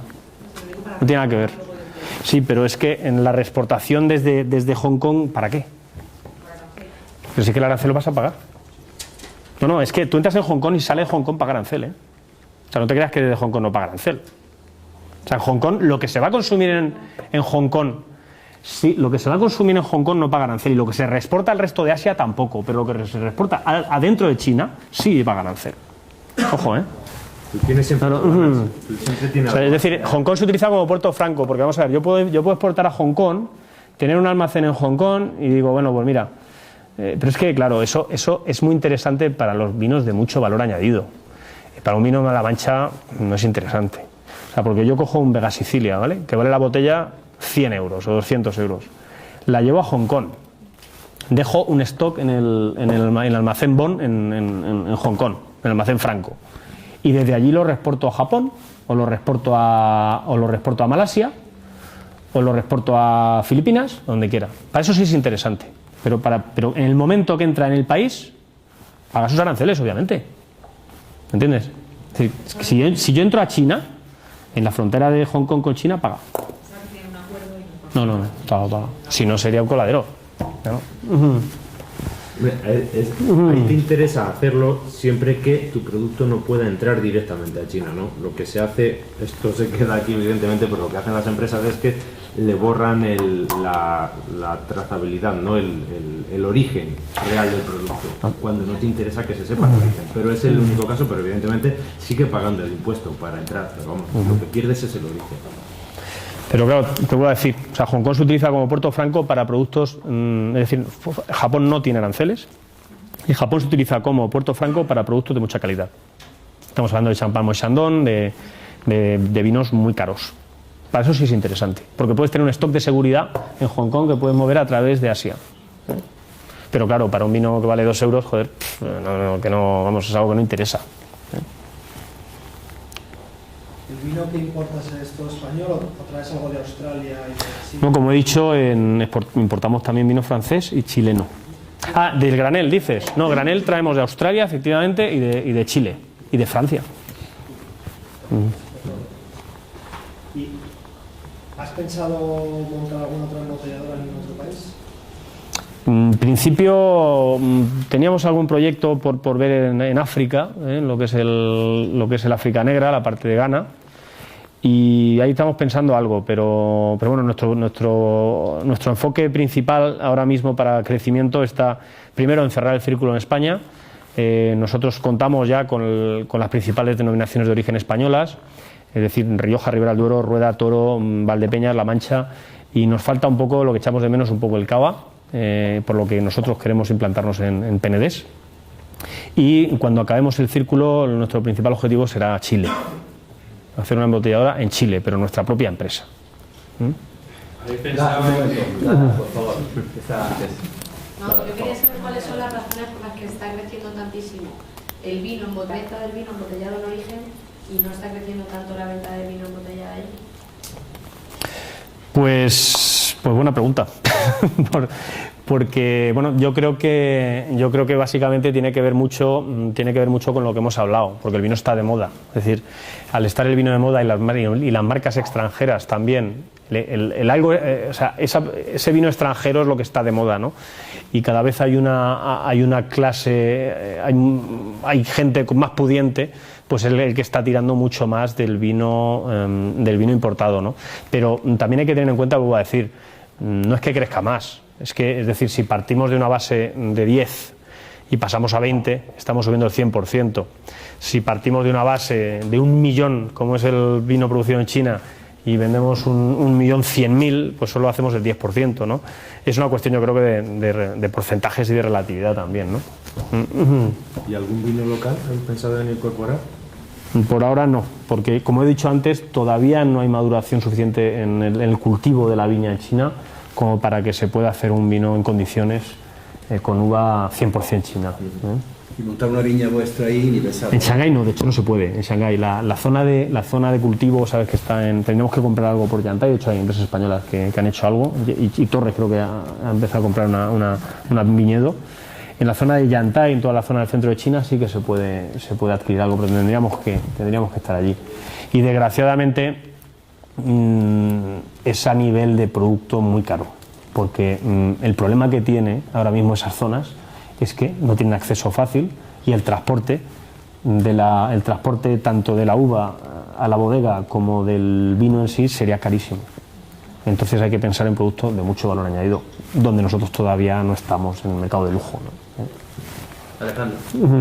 Sí, Félix, ¿habéis pensado en entrar en participaciones con bodegas o cooperativas chilenas o argentinas? Me refiero en hacer un grupo más grande, o sea, ampliar para traer de allí, volver a exportar a China o hacer... No es que, pero ¿dónde? ¿Para hacer inversiones en Chile, dices, o en Argentina?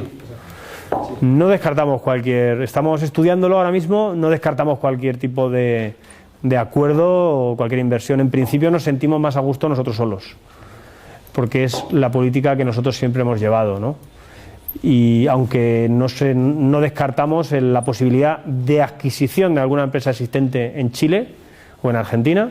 Yo, en este caso, Chile es nuestra prioridad, porque Argentina desgraciadamente tiene un riesgo político bastante importante. Te puedes coger una bodega y mañana se la queda la Kirchner esa.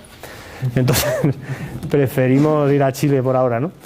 Pero bueno, ya te digo que no descartamos cualquier cosa, ¿eh? ¿No se tiene algún acuerdo de preferencia con aranceles con China, los chilenos? Sí, efectivamente, es una desventaja, y ahí por eso hablo de que Chile es nuestro principal competidor. Es decir, Chile tiene un acuerdo preferencial con China y paga 0 aranceles. Y también lo tiene con Corea del Sur, que entrará, creo que próximamente, en vigencia, ¿no? La Unión Europea creo que está trabajando también al respecto.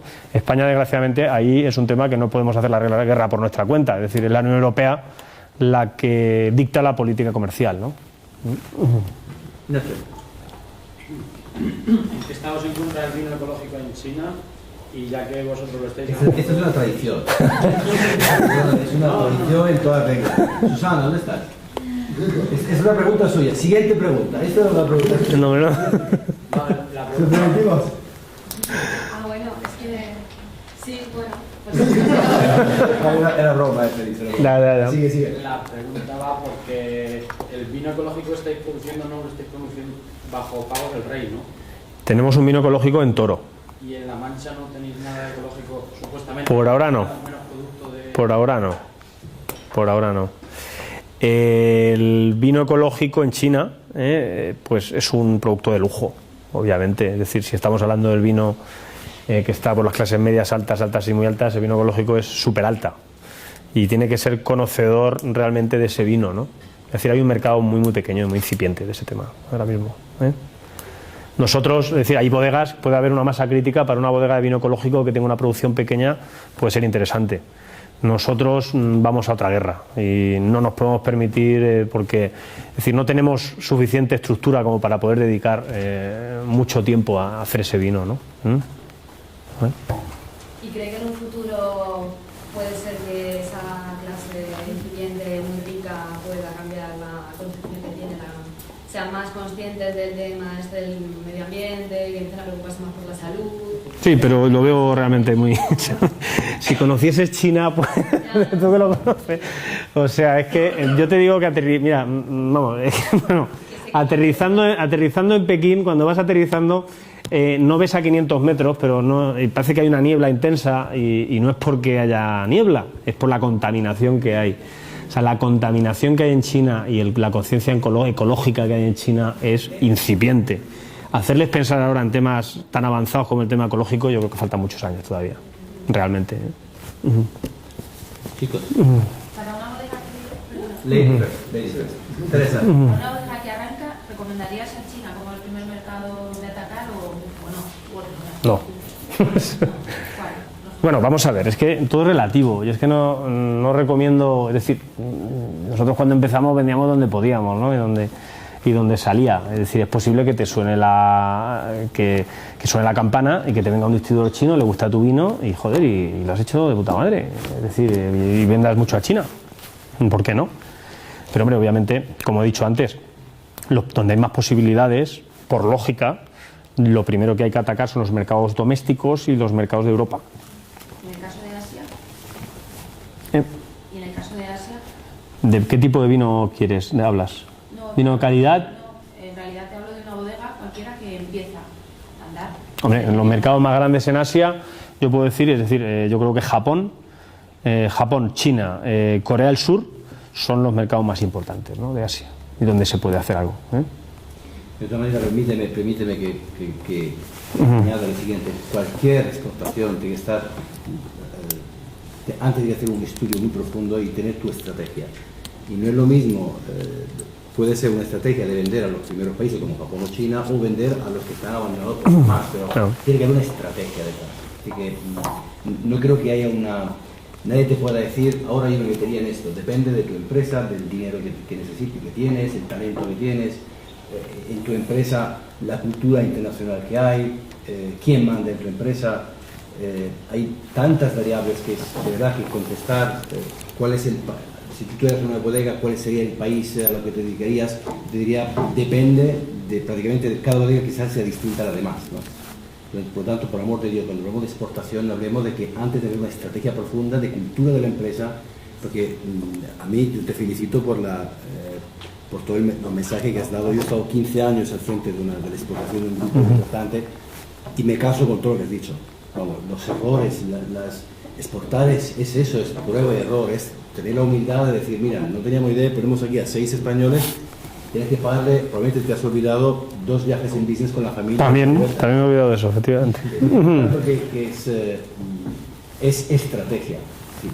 No conozco a ninguna empresa que haya tenido éxito que no tenga detrás una profunda estrategia. Por ejemplo, Metro Cash and Carry, que es una empresa de las más exitosas que hay en el mundo, antes de entrar en un mercado se lo estudia 3 años.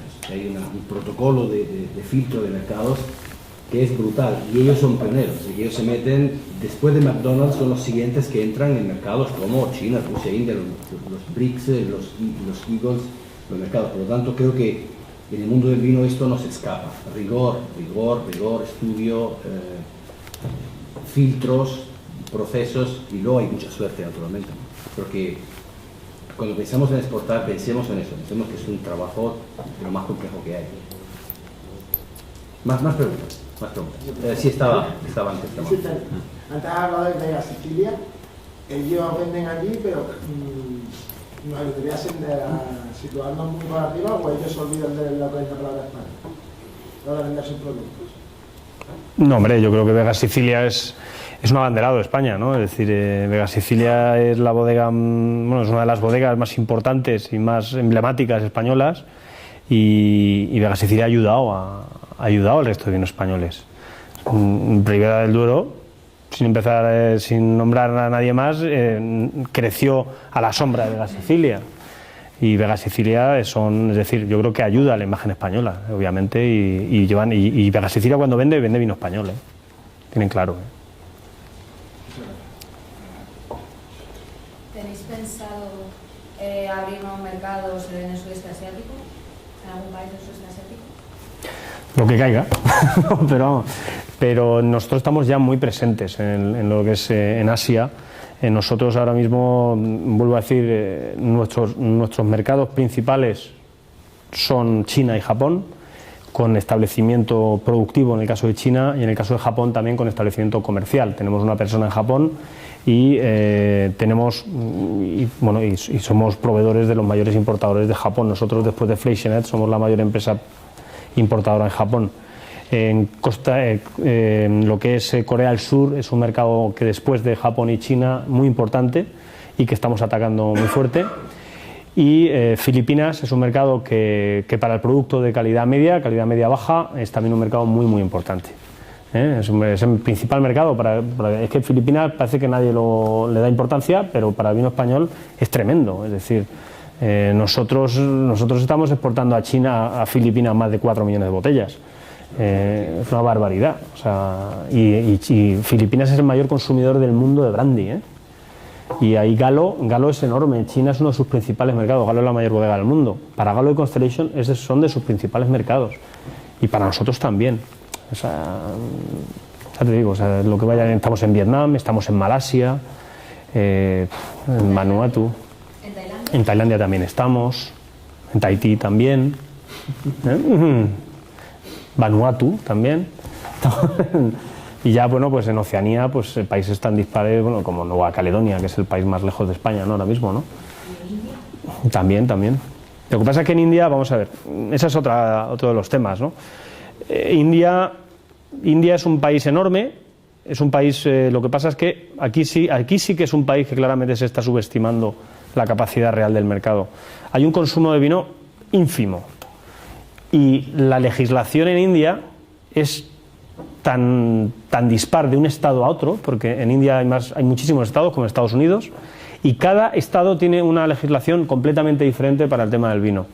Y los importadores, el mayor es Ponti, allí, pues los importadores allí, vamos, pues es bastante complicado. Un importador como Ponti puede llevar una guía de páginas amarillas de vinos, ¿no? Y de lo tuyo te compra 4 botellas. La India ahora mismo, hoy por hoy, no es interesante. Está mal que lo diga, pero es así. Claro. ¿Y el Tailandia con qué gama de productos estáis trabajando aquí? ¿De calidad o vino de calidad? En todos los países donde vamos solemos trabajar. Nosotros, al ser una empresa que es global y una empresa que toca varias gamas de producto, es una ventaja para nosotros, ¿eh? Eso hay que tenerlo en cuenta. Una ventaja de Félix Solís Avantis es que aquí coge un tío un contenedor en Valdepeñas y en ese contenedor que caben 24 palets, de esos 24, 16 van de vino de mesa, ¿vale? De vino entry level. 4 van de vino varietal, de vino de la tierra de Castilla, ¿vale? O vino de Valdepeñas. Y otros 4 van de Ribera del Duero, de Rioja, etcétera. Eso es una ventaja. Porque tenemos un producto que es el vino de mesa, que es el que está tirando, que es el que les interesa a ellos. Y ese vino de mesa que nosotros estamos introduciendo, porque es lo que les interesa a ellos, a raíz de ese vino de mesa estamos metiendo otros productos de valor añadido. Nos actúa nos abre la puerta, ¿vale? Eso es importante. Hace la labor que hace el vino francés en China. Abre la puerta al vino español, ¿eh? No ha preguntado todavía, pero En cuanto al Reino Unido y Alemania, entonces la estrategia es por precio, como has dicho, de vino de mesa. No, la estrategia en Reino Unido y Alemania es completamente diferente. Depende, vamos a ver la estrategia. No, pero a precio no he dicho nunca que haya estrategia de precio. O sea, vamos a ver. Vamos a ver, en el Reino Unido es el mercado más competitivo del mundo. El Reino Unido ahora mismo tiene unas barreras de entrada enormes por la inversión que una empresa tiene que hacer para entrar en la distribución. Como he dicho, el 87% casi se vende en el Reino Unido, se vende en las cadenas de alimentación, y hay unas barreras enormes. Las inversiones que tienen que hacer para entrar en listados, en promociones, nadie las puede hacer. Es muy, muy difícil. Y la estrategia en el Reino Unido no es que sea precio. Es que la estrategia en Reino Unido en Reino Unido solo juegan los grandes jugadores. Es complicado, ¿eh? Es decir, nosotros tenemos nuestra propia empresa. Y en el Reino Unido una bodega pequeña solo se puede conformar, desgraciadamente, con el mercado de hostelería y el mercado de tienda independiente. El mercado de supermercado está totalmente cerrado. ¿Por qué? Es decir, porque vas a ir a Tesco y te va a decir, bueno, pues págueme usted 1 millón de euros por adelantado para poner su producto aquí, a ver quién lo hace. Claro. Y es que ni siquiera, ni pagando 1 millón de euros, fíjate. En restaurantes cuesta ver la botella, pero en todos los supermercados grandes superficies sí la encuentras. Efectivamente. Teresa y Lara. Sí, lo que preguntarte que en China que tienen en el caso de la hora de comprar vino, ¿qué tipo de prescriptores tienen? Bueno, en China, un poco como en todos lados, en China hay unos periodistas y críticos que tienen mucho nombre en China y que cada vez están adquiriendo más peso. Obviamente Robert Parker, pues es Robert Parker, aunque Robert Parker tiene menos influencia casi en China que tiene en Japón. Pero bueno, Robert Parker, Wine Spectator, Wine Enthusiast, Decanter, en la revista Decanter también tiene mucha influencia en China, y lo que son los prescriptores locales, es decir, hay 3 o 4 periodistas chinos, de hecho algunos los habéis traído vosotros, y que tienen bastante influencia, ¿eh? Food and Wine es la principal. Sí. Y Wants también. No, Wants es Japón. Sí, es Food and Wine, efectivamente. ¿Cuáles son las principales barreras para exportar vino español a Rusia? Porque también he oído que también hay muchos problemas burocráticos con el gobierno.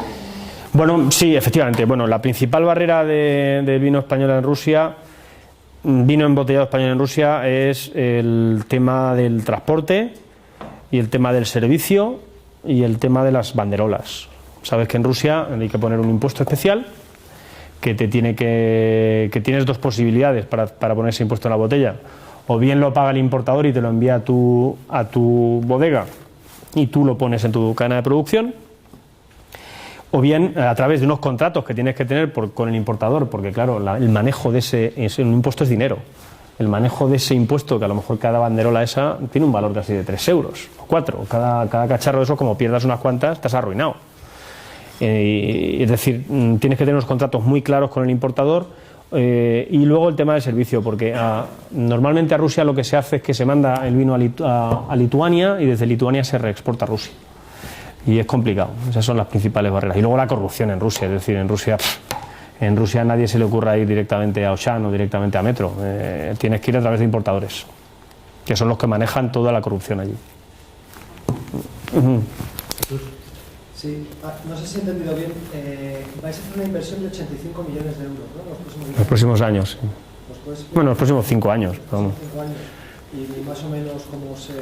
Es decir, nosotros hemos tenido varias fases de expansión últimamente. La primera fase ha sido la expansión a otras denominaciones de origen. Empezamos en el año 2002 abriendo una bodega en Ribera del Duero. Después seguimos con la bodega en Rueda. Después en Rioja. Después adquirimos la bodega Viña Bajós en Toro. Y ya que hemos acabado lo que es un poco por ahora, a expensas todavía de lo que pase en Cava, en el Penedés, todavía ahora queremos centrar nuestra inversión en la comercialización y el servicio. Estamos en la planta que tenemos en Valdepeñas, que entiendo que la habéis visitado. El almacén automático que hay se está duplicando la capacidad, es un almacén con 25.000 de capacidad, 25.000 palets, se está poniendo casi a 46.000, 47.000. Con él se van a poder sacar el doble de palets a la hora, se van a poder manejar casi 400 palets por hora, en lo que nos puede subir la capacidad de servicio aproximadamente de 120 camiones a poder servir casi 180 camiones diarios. Más luego vamos a hacer un botellero de casi más de 6 millones de botellas, planta de tratamiento de aguas, depuradora. Estamos invirtiendo en las máquinas con cabeceras nuevas, se está poniendo posibilidad para hacer vino espumoso, posibilidad para hacer por formatos más pequeños, de todo, ¿no? Echándome a su pregunta, este 10% que queréis crecer cada año en los próximos 6 años, ¿es un crecimiento orgánico? ¿Vais a adquirir empresas? ¿Cómo lo veis? Ese 10% es crecimiento orgánico, no es crecimiento si contamos con nuevas inversiones. Obviamente, en el momento que se adquiera un nuevo tema, pues entendemos que será más que eso, ¿no? ¿La que habéis pensado en zona de Paracaba? ¿Habéis pensado en la zona de Albariño, que está pegando mucho también en el mercado del Reino Unido? Es algo que, bueno, el Reino Unido no tanto. El Reino Unido no está pegando, el albariño pega a lo mejor en lo que es hostelería. El albariño donde más se vende es en Estados Unidos.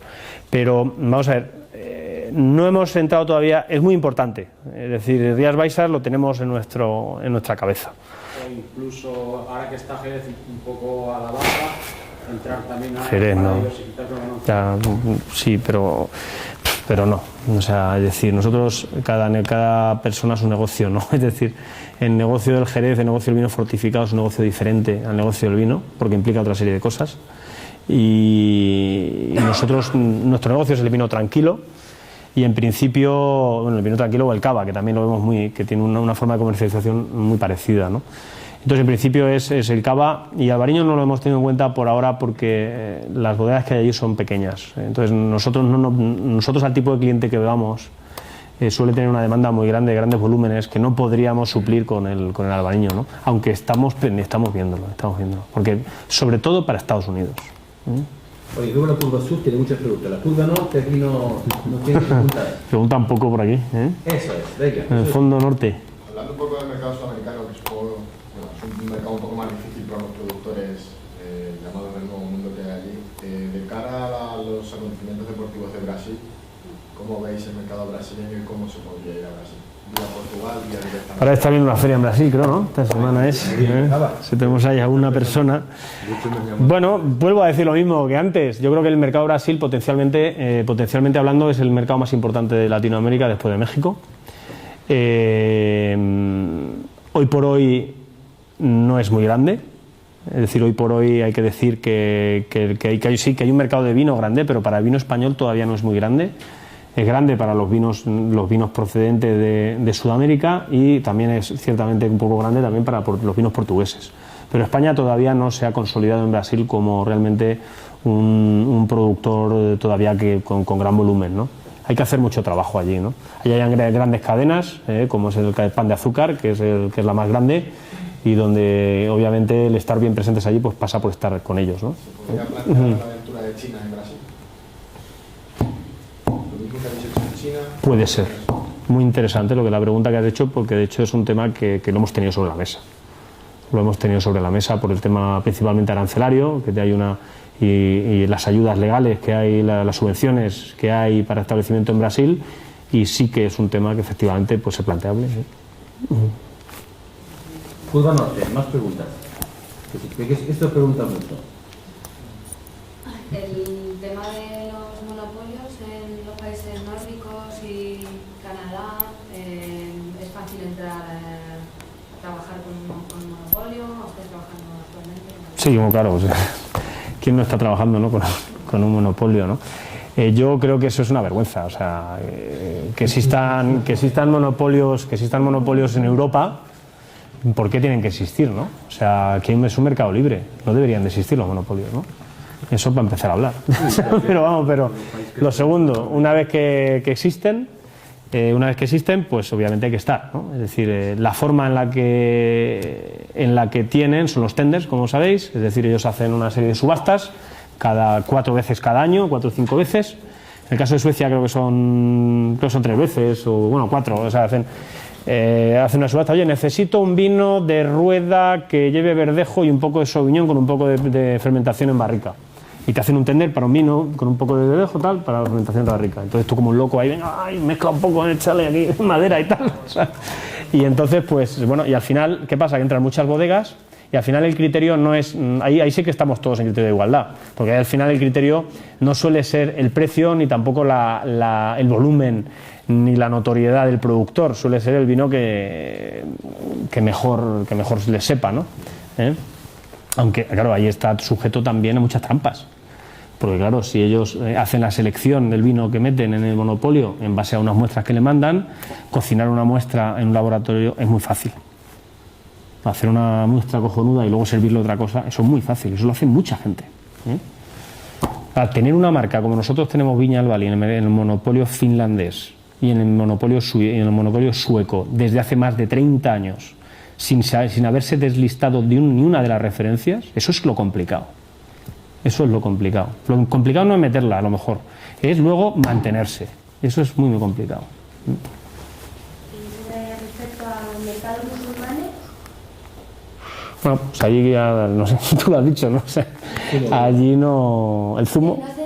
Allí es decir, en los mercados musulmanes hay un mercado muy fuerte en los Emiratos Árabes en cuanto a lo que es el tema del duty free, y luego hay un mercado también de turista y de hoteles de lujo, pues también importante, ¿no? Pero claro, el resto nada, cero. Sí. Sí, hacemos cosas en Algeria, hacemos cosas en Irak también, hacen cosas. Tenéis un área que es África y... Sí, tenemos un área que es África. África y países mediterráneos, y en África no hay que subestimarlo, ¿eh? En África hay un gran mercado, ¿eh? África, pero claro, el mercado de África se centra en lo que es la parte Costa de Marfil, Guinea Ecuatorial, Nigeria, Gabón, el Camerún, Angola, y ahí es donde se centra el consumo, ¿eh? Aunque también hay consumo obviamente en lo que es Tanzania, etcétera, ¿no? Pero en la parte del África occidental, por decirlo de alguna manera, ahí es donde hay mucho consumo. Yo te puedo decir que vendemos casi 20 millones de botellas en África, es una barbaridad. Ignacio. En cuanto nos podrías dar unas poquitas pinceladas sobre el plan de marketing, nuevas tecnologías, como lo estáis aplicando, si hay venta por internet, un poquito hablarnos de... Bien, pues ahora mismo en cuanto a nuevas tecnologías, centrándome en el tema, realmente estamos bastante mal. Entonces sí que, bueno, obviamente tenemos nuestra página web y tenemos nuestra página en Facebook y tal, pero realmente necesitamos establecer una estrategia digital para los próximos años, ¿no? Acaba de incorporarse en nuestra empresa un director de marketing, y uno de los objetivos y de las tareas que tiene es obviamente trabajar este tema, para lo que incluso se contratará una persona específica para lo que es venta directa a través de internet, más luego también lo que es el mantenimiento de redes sociales, más el mantenimiento de las páginas web. Pero bueno, las redes sociales pues obviamente han adquirido un tema muy importante, ¿no? Estamos empezando a trabajar algo en ello. De hecho, en Alemania hemos lanzado una aplicación para smartphone de Viñalbali. Es por eso que veía yo como un poco Sí. de tiro de disparo a ciegas. Efectivamente, que no, disparo a ciegas no, es decir... Una aplicación para el iPhone y luego no hay casi Twitter, no hay... Efectivamente, claro. Efectivamente, primero, la aplicación para iPhone ahora mismo la estamos, de smartphone, no de iPhone, bueno, está para iPhone y Android. Entonces, la aplicación esta la estamos ya traduciendo al inglés, al finlandés, al sueco y al chino y al ruso. Eso por ahí. Para el tema del mantenimiento de Twitter, Facebook y esto, estamos ahora mismo hablando con una empresa exterior para lo que es su mantenimiento. Porque claro, nosotros se necesita publicitar, se necesita pues crear una masa crítica, hacer promociones, etcétera, ¿no? Y estamos hablando con empresas externas de eso. Pero ya vuelvo a decir que no descartamos tener una persona solo dedicada a eso, nuestra empresa, ¿no? Félix, yo tengo una pregunta, porque ya quiero que salgamos de China. Como altísimo ejecutivo de tu empresa, ¿cuáles son las métricas, las cosas de tu empresa, las profesionales, que no te dejan dormir por la noche? Pues... Cuando estás ahí, no coges el sueño.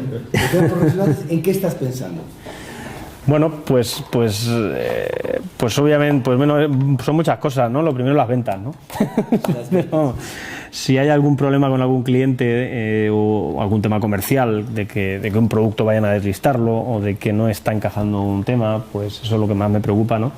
Pero y también me preocupa mucho, obviamente, el personal, ¿no? Es decir, la organización nuestra, la propia organización, cómo se están haciendo las cosas, cómo se está llevando el trabajo administrativo del día a día, que realmente los pedidos estén saliendo a tiempo, que no haya cargos pendientes, que se esté produciendo con calidad. Y esas son las cosas que me preocupan, ¿no? Y que la gente esté contenta, ¿no? Esto es muy importante, ¿no?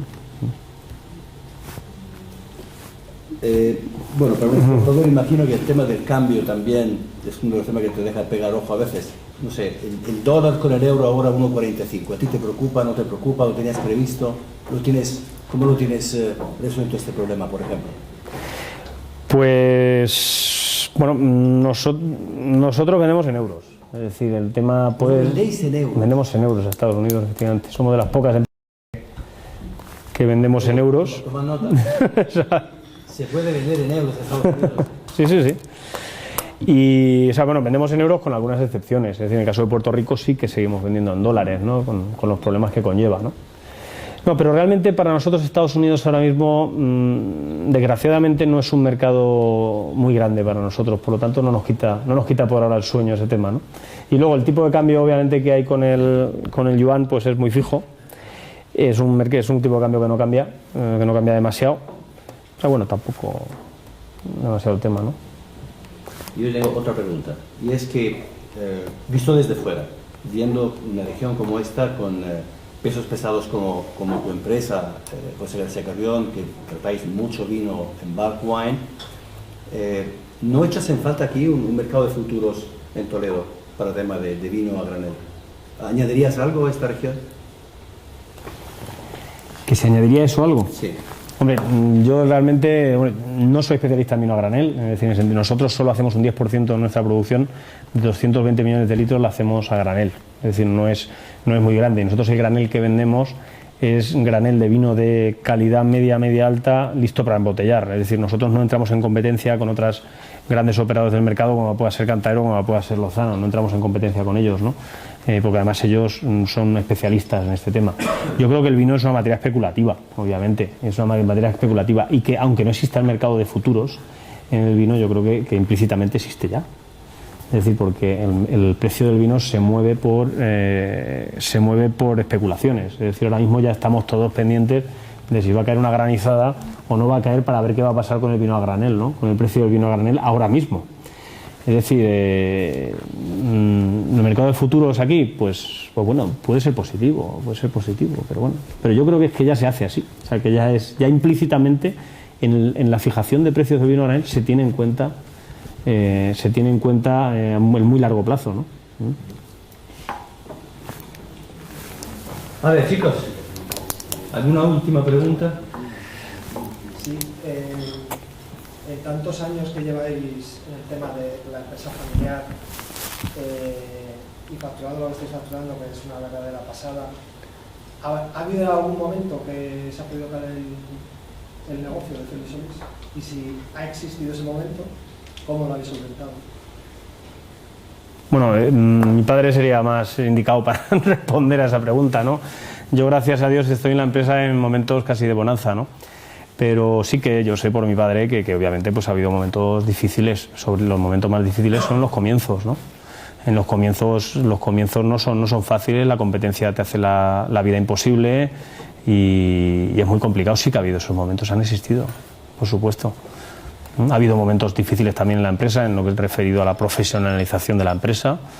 Es decir, la familia son 10 hermanos y hermanas, de los cuales solo se han quedado 4 en el negocio familiar, por lo que ha habido una profesionalización muy fuerte en pro del negocio, porque nosotros entendemos que las empresas son un ente independiente y no tienen que estar ligados a ninguna familia ni a los problemas de ninguna familia. Si yo me riño con mi hermano, eso no tiene por qué afectar a 500 tíos que tengo trabajando ahí, ¿no?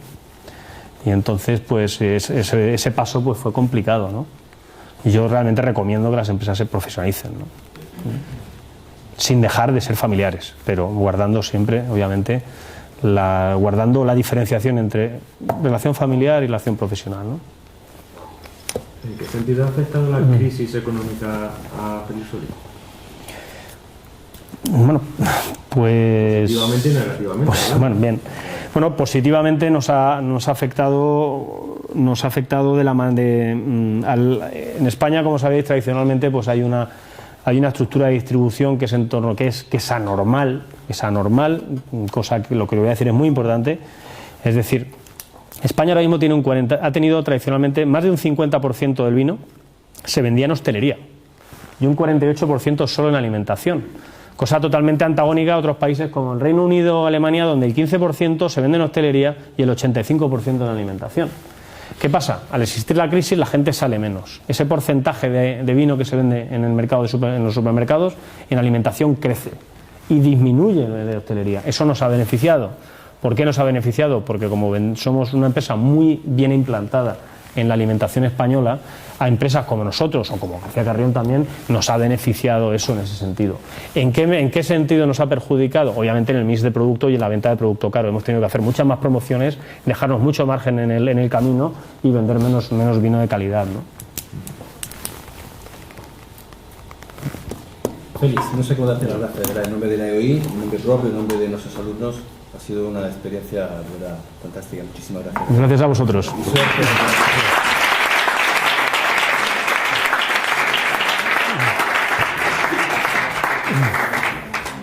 Propongo 5 minutos de pausa y luego os